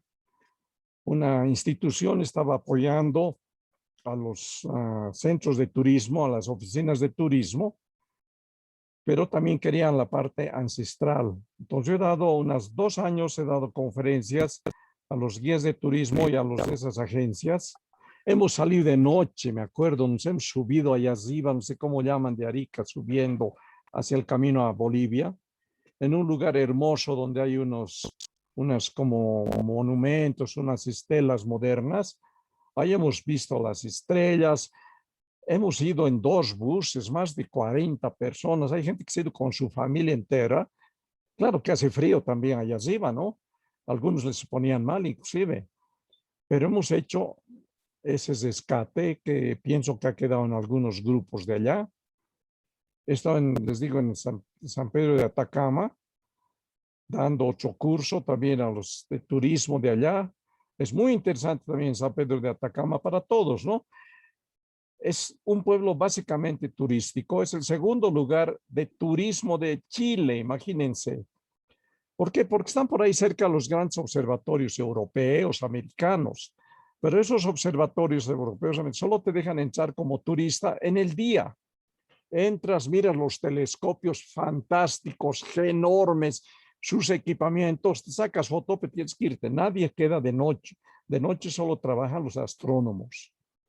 Pero eso ha hecho que alrededor de estos observatorios en Santiago de San Pedro de Atacama y otros lugares, se creen pequeños observatorios como el que yo tengo, con telescopios, porque los turistas que han ido a ver los grandes en la noche quieren ver las estrellas. Entonces esos pequeños tienen telescopios y les explican. En San Pedro de Atacama es lindo también. Hay por lo menos 100 agencias de turismo. 20 ya tienen hasta sus telescopios y ellos ponen en su puerta. Esta noche salimos a ver las estrellas y muestran sus telescopios que ya se han comprado. Agarran un bus, meten los telescopios, en otro bus los turistas salen al desierto, unos cuantos kilómetros fuera de la luz de San Pedro de Atacama. Ahí instalan los telescopios y les muestran a los turistas. Es fantástico.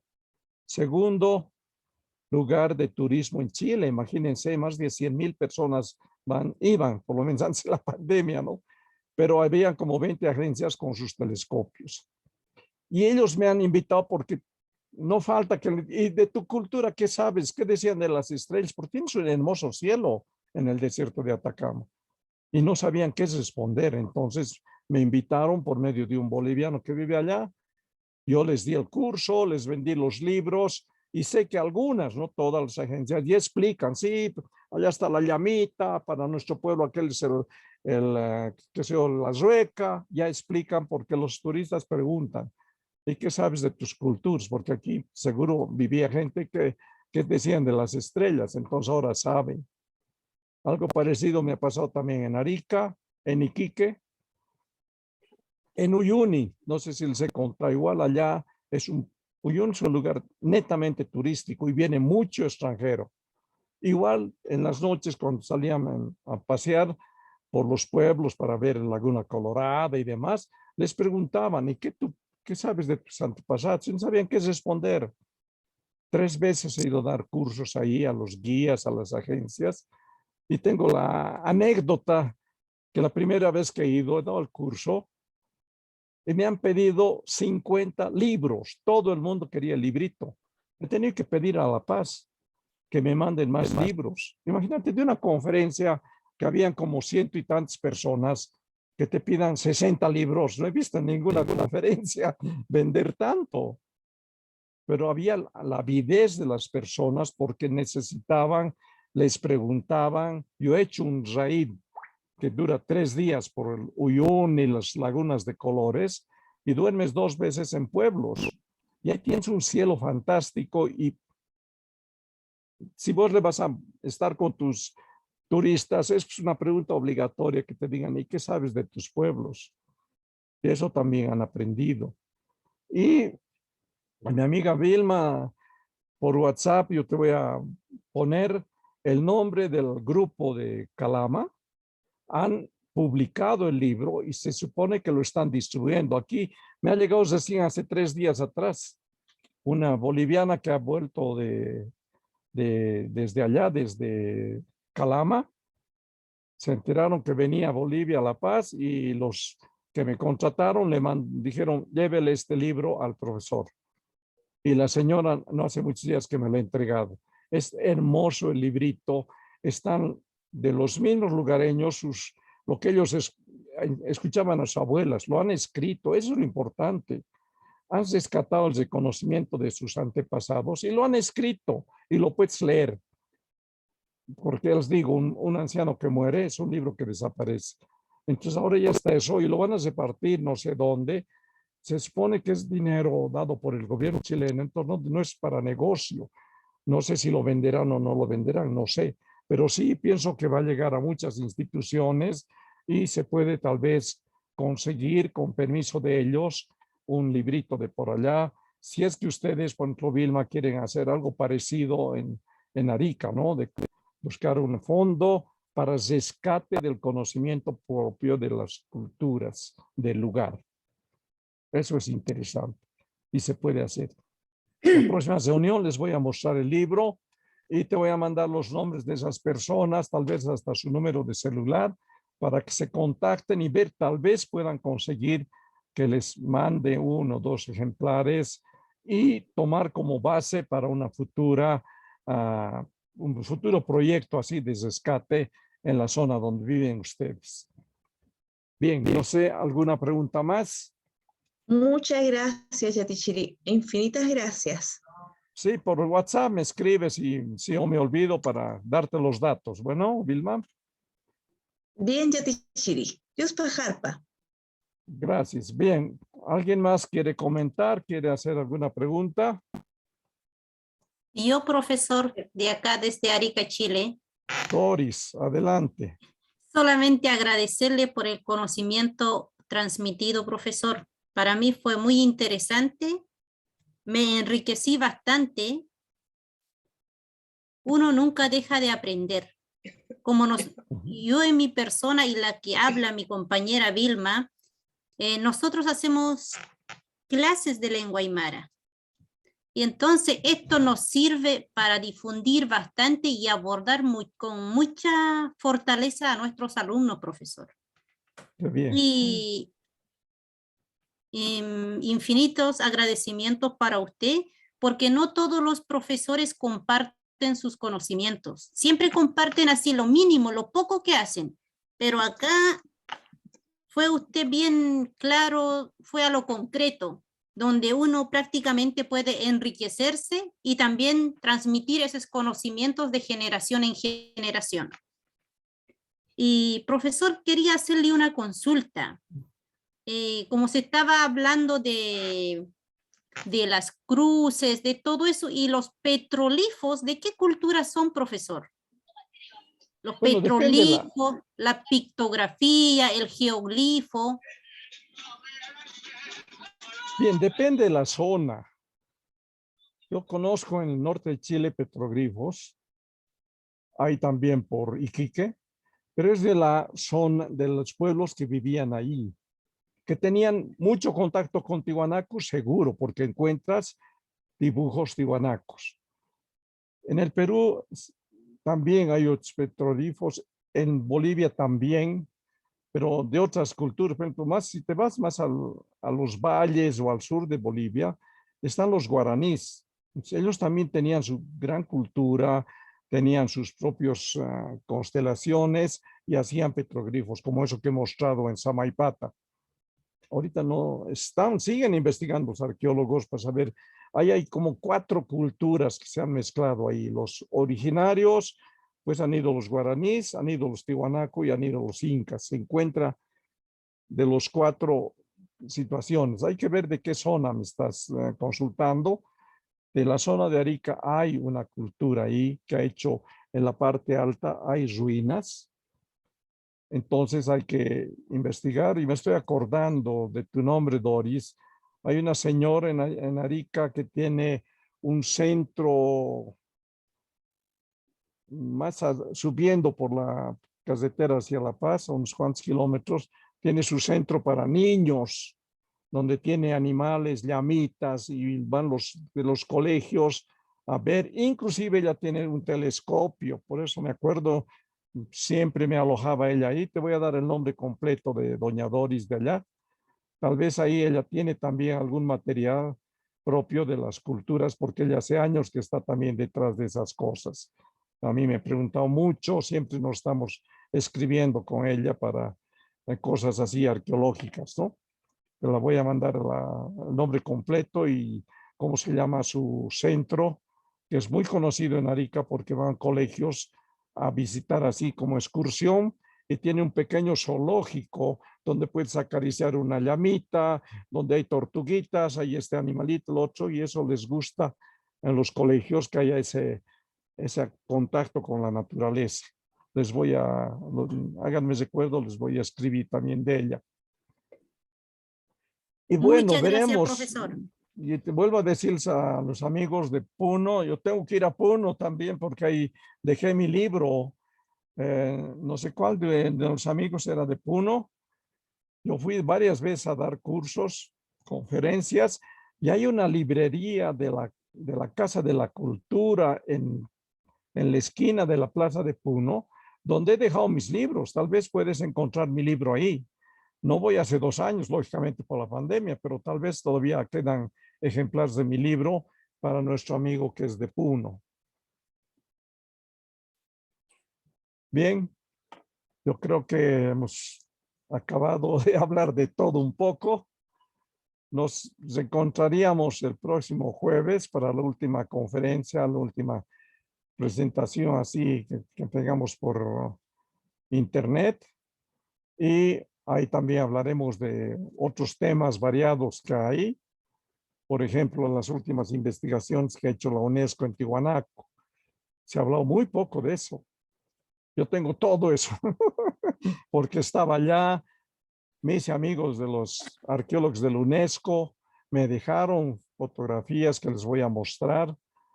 Entonces hay cosas así modernas, últimas, digamos, de la parte arqueológica de Tiwanaku, ¿no? Que después es como Zamales se extiende a todo el resto. Para mí, vuelvo a decir, estamos en una cultura andina. No había fronteras en esa época, por lo tanto, desde el medio Chile hasta casi Venezuela, eran un solo pueblo con los mismos conocimientos. Bien, ahí nos quedamos. Por favor, si alguna persona ha aparecido al último, para poner en la lista de asistencia.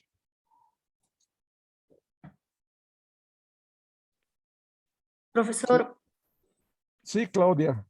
Yo llego un poquito tarde, profesor, con 15 minutos de retraso, pero también quería hacerle una consulta. No sé si estamos muy tarde o me guardo nomás para la siguiente clase. No, dilo, a ver, si es muy larga la respuesta, te digo para la próxima. Ya, hace un año aproximadamente, profesor, yo veía un artículo que sacaron en alianza con Francia y Perú, si no me equivoco, en el que hablaban sobre que se había comprobado que todo lo que es, ¿no? el resto arqueológico de Tiwanaku eran piedras artificiales. O sea que realmente el conocimiento de los habitantes de la época era una alquimia inmensa para poder haber logrado esto, ¿no? Yo quisiera saber qué tan cierta es esta teoría.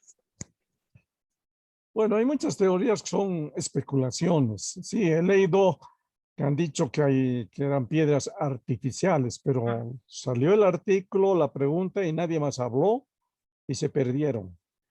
Si hay algo de verdad, eso tiene que continuar. ¿Quién lo ha dicho? ¿Dónde lo ha visto? ¿Cómo han descubierto? Que muestren. Cuando haces ciencia, tienes que demostrar lo que dices. Todo lo que os hablo a ustedes está ahí. Les hablo de la chacana lunar, está en la isla de la luna, está en Tiwanaku.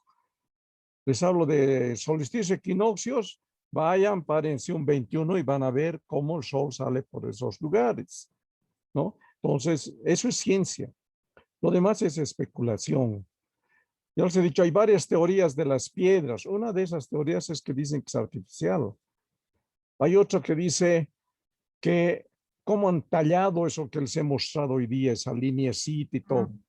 Había una teoría que dicen que ellos conocían hierbas del Amazonas, que las ponían en las piedras, las machacaban y la piedra se volvía como gelatina. Entonces ahí vos podías dibujar como un lápiz, cositas muy chiquitas. Puede ser, ¿por qué no podría ser? Hay muchas teorías, pero se quedan en teorías porque no puedes demostrar. Ya es una ley cuando demuestras, como cuando te digo, la ley de la gravedad. Si boto este lápiz, va a caer. Eso es gravedad. Y eso es una ley. Otra cosa sería que empiece a subirse. ¿No? ¡Wow! Entonces, ¿qué está pasando? Así hay muchas leyes en física, en química, en biología y demás, que son leyes porque son demostrables. Ya se queda en teoría cuando dicen que hay piedras artificiales. He leído el artículo que tú dices, pero nadie más ha vuelto a hablar del tema. Decir, sí, señores, aquí tengo una piedra artificial, revisen. Eso es ciencia. Y si fuera cierto, entonces podría ser demostrable que ellos producían piedras, ¿no? ¿Cómo? No sé, tendrían que demostrar. Pero es la diferencia entre ciencia y lo que yo llamo especulación. Hay mucha maestro, buenas especulación. noches. Profesor, gracias. Sí, Maestro, buenas noches. Julio César, sí. Maestro, sí, acotando también al tema, con el tema de la relación a las piedras, tanto en acá tenemos lo que es el complejo arqueológico de Sacsayhuamán. Sí. Hay muchas especulaciones de que Sacsayhuamán, siempre, ¿no? En estos tiempos hablan que los extraterrestres o de repente otro tema, de repente de otra inteligencia, pero en la carrera que llevé de lo que es restauración, conservación de obras de arte, bueno, llevé el curso de lítica y realmente nosotros comprobamos que realmente con la ciencia también nos damos cuenta que hay dos tipos de rocas. Una que lo que es roca ígnea y la otra lo que es roca sedimentaria. Vemos que la roca sedimentaria es el transcurso de los años, ¿no? Lo que son bosques, animales, lo que se va acumulando en el tiempo, ¿no? Y la roca ígnea viene a ser el proceso del volcán, el magma, lo que bota, ¿no? Hay dos puntos, ¿no? Lo que nosotros también tenemos en acá es un tema de lo que es las construcciones cíclopes. Válgase decir, las rocas de gran dimensión y de buen tonelaje, lo que hablamos de 12 a 90 o 100 toneladas o más, lo que vemos en nuestras construcciones pétreas. En acá lo que vemos y la maleabilidad en la roca, vemos, mientras que una roca sea sedimentaria y vemos que la roca sedimentaria viene a ser la caliza. La caliza en su proceso de los años viene a ser lo que es una roca metamórfica, porque al transcurrir de los años va pasando la evolución y se va transformando también, ¿no? Es una roca que nos da la idea de un envejecimiento vivo de la vida, de lo que es el material, ¿no? Por otra parte, esta roca en el pasar de los años, antiguamente, y vemos a esos años, hay un punto muy importante, lo que es el tema de la gravedad. Muchas personas no lo tocan, y la gravedad viene a ser la reacción de la vida o el ser humano con el cosmos. ¿Qué quiere decir esto? Que nosotros, a medida que va pasando los años, según el ser humano y su comportamiento con el medio ambiente, la gravedad ha sido muy cambiante. Si esa roca en estos tiempos pesa 90 toneladas, antiguamente, con la gravedad que antiguamente era el respeto a la naturaleza, era más saludable, o de repente un respeto mutuo, se podría decir que esa roca pesaba unas 30, 20 o 10 toneladas.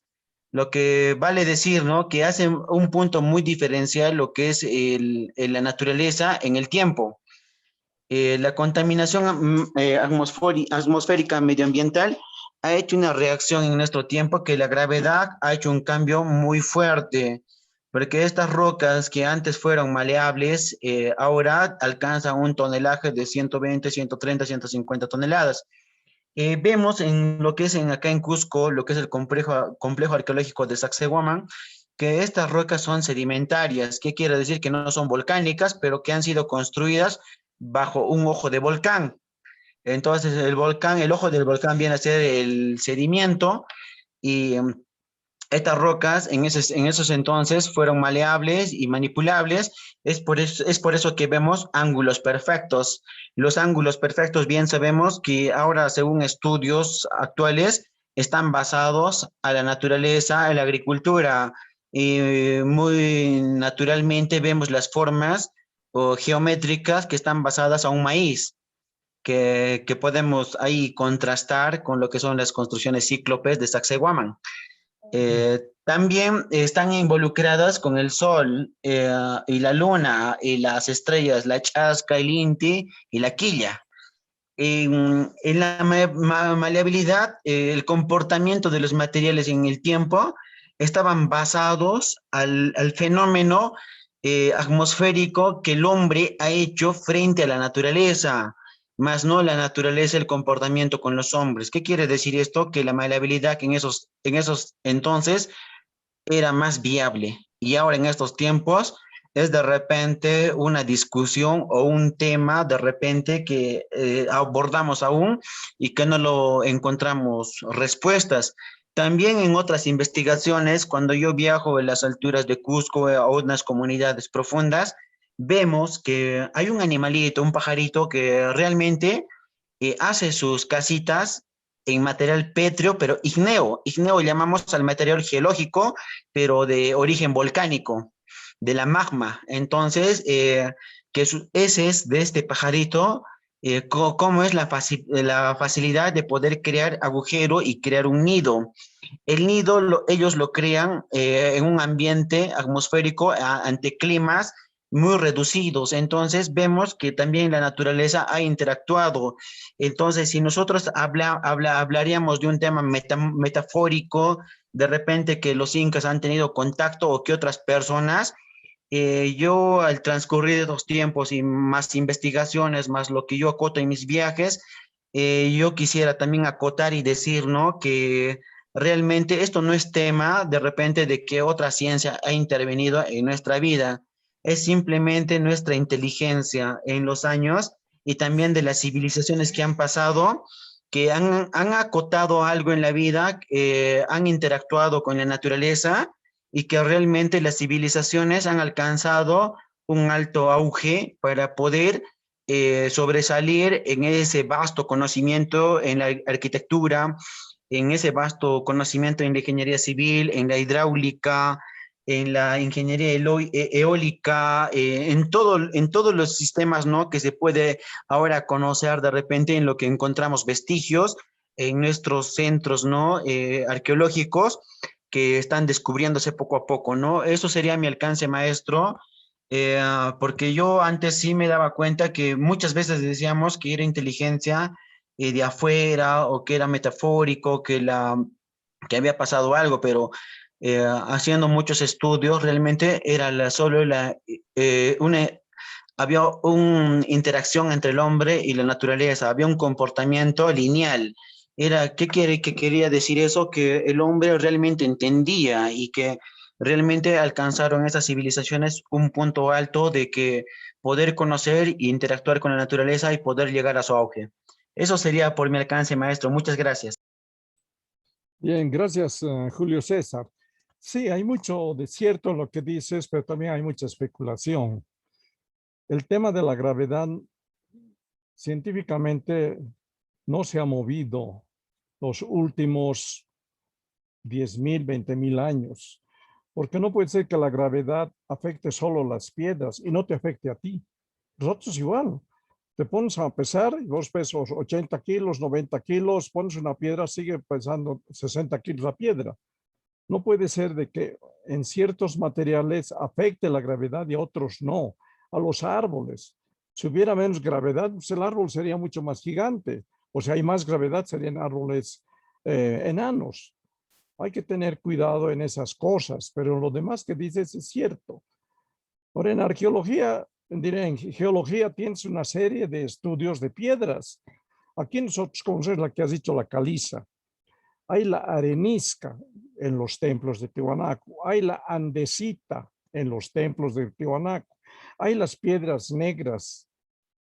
Hay piedras de color verde que tienen más hierro y se oxida más rápido. Todas esas piedras las encuentras en Tiwanaku. Quiere decir que los pueblos traían de las zonas sus piedras para el centro, el taipi, para construir. Tú vas a encontrar en los pisos las piedras verdes, las piedras negras, inclusive de los monolitos. Decimos, hay monolitos hechos en piedra hembra. Hay monolitos hechos con piedra macho. ¿Por qué?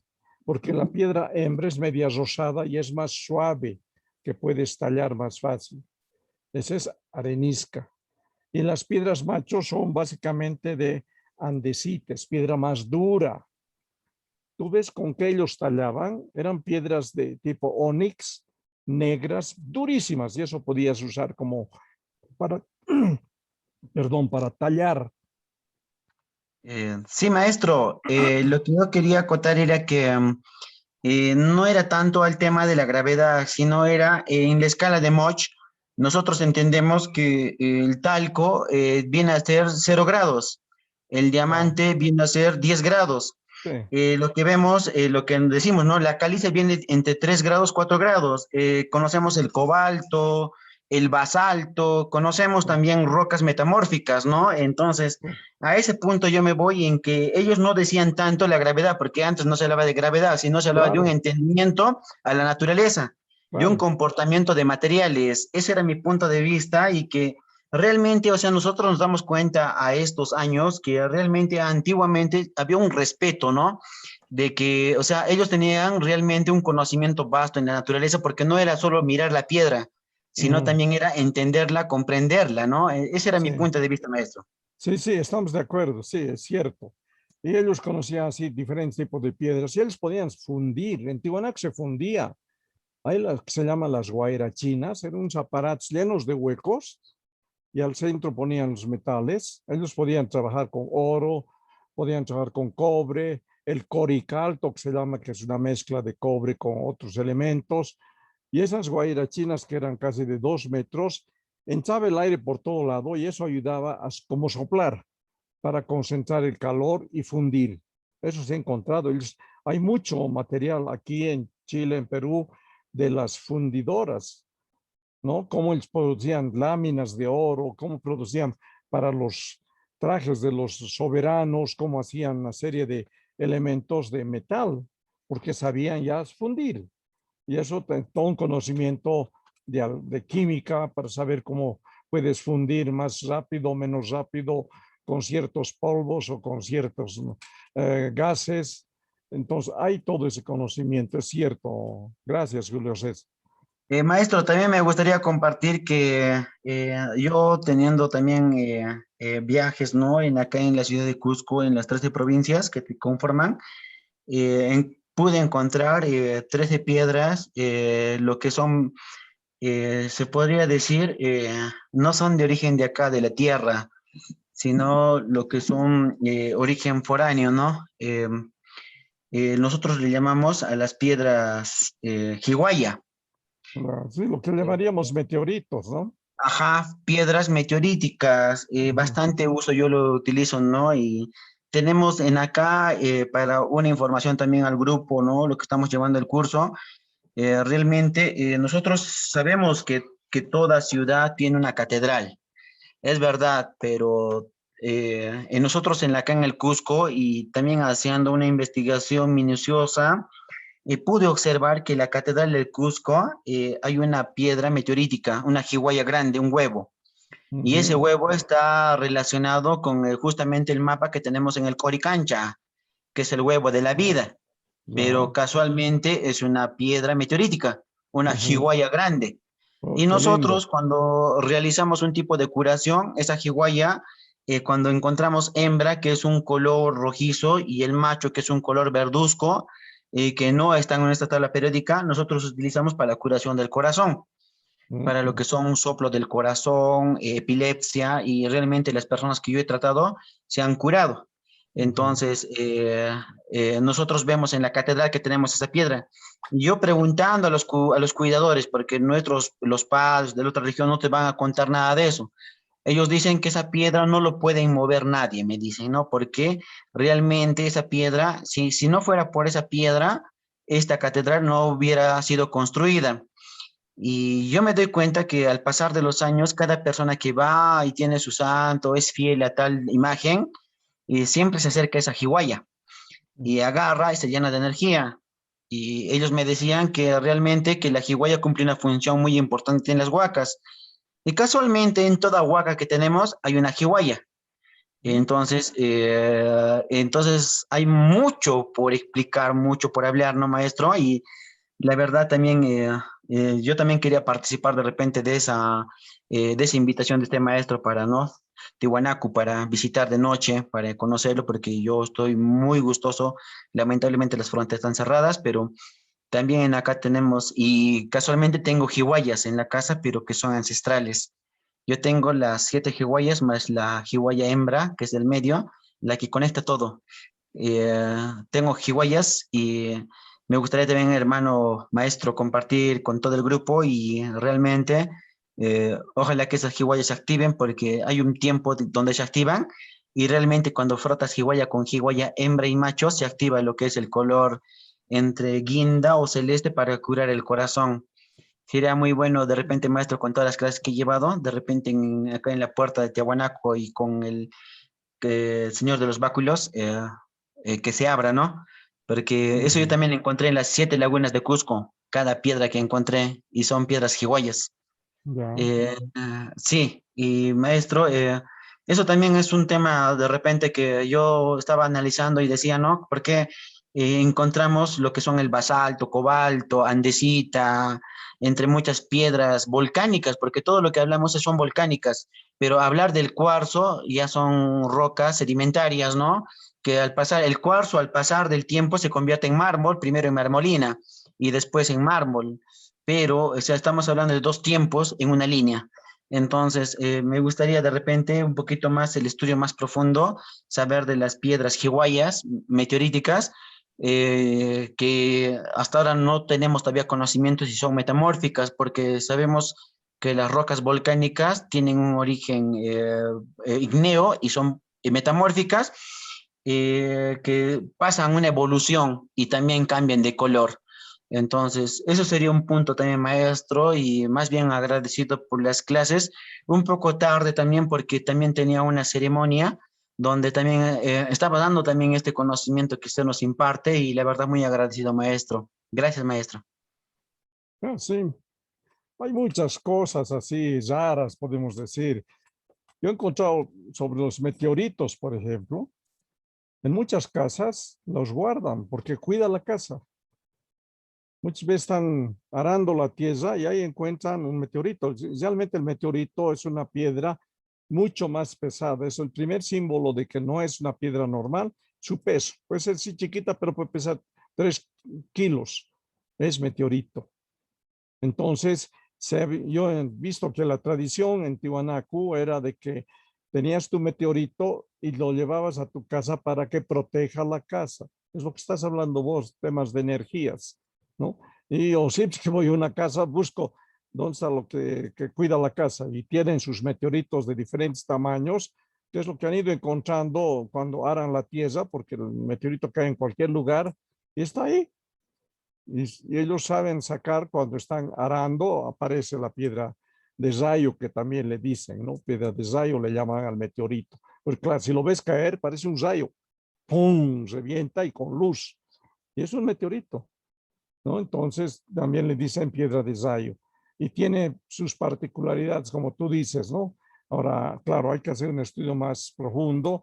Todas las piedras que tenemos en la Tierra, la mayoría son de tipo ígneo. El cuarzo, el diamante se producen en grandes presiones y temperatura.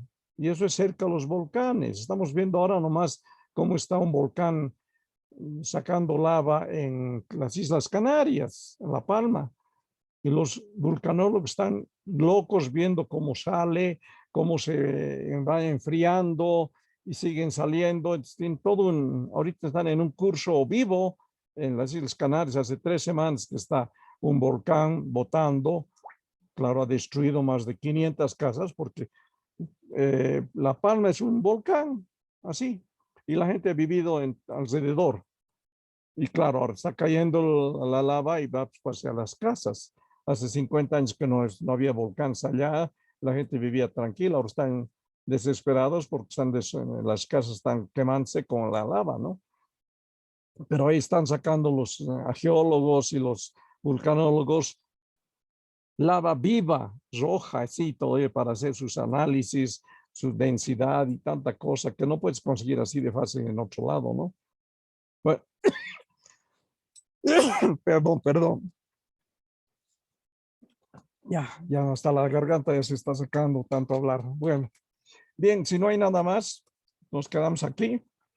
Nos veríamos, nos veríamos el jueves a las 8 de la noche y por ahí pueden anotarse preguntas porque va a ser la última clase que vamos a tener. De algunas dudas que les quede, ahí podemos terminar de hablar. Yo presentaré algunas cosas así misceláneas de cosas que están ocurriendo y que tienen que ver con nuestro curso. Bien. Muchas gracias, maestro. La verdad que, maestro, es muy interesante lo que usted nos dice. Y también me gustaría para nuestra última clase presentar, ¿no? Mis jiwayas y también de repente con el grupo tan entusiasmado que tenemos, poder de repente compartir, ¿no?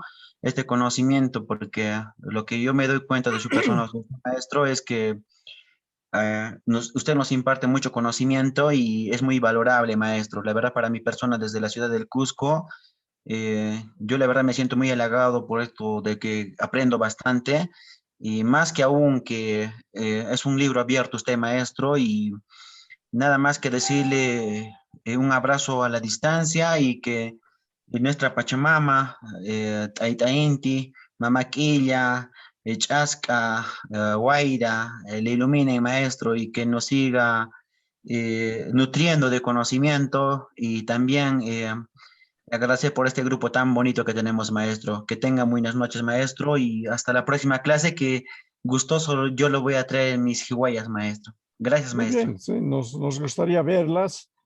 Esperemos que tengamos suficiente tiempo para poder hablar más de ese tema. ¿Alguien más quiere dar algún comentario, alguna pregunta? Si no, ya cesamos aquí hasta el próximo jueves.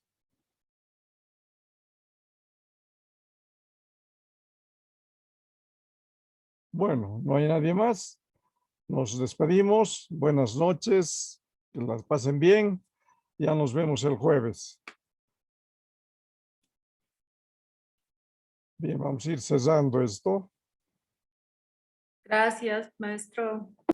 Muchas gracias. Hasta el jueves, profe. Hasta el Gracias, jueves. profe. Hasta el jueves. Muy Gracias, bien. profe. Hasta el jueves. Hasta el jueves, Yatishiri. Buenas noches. Hasta el jueves.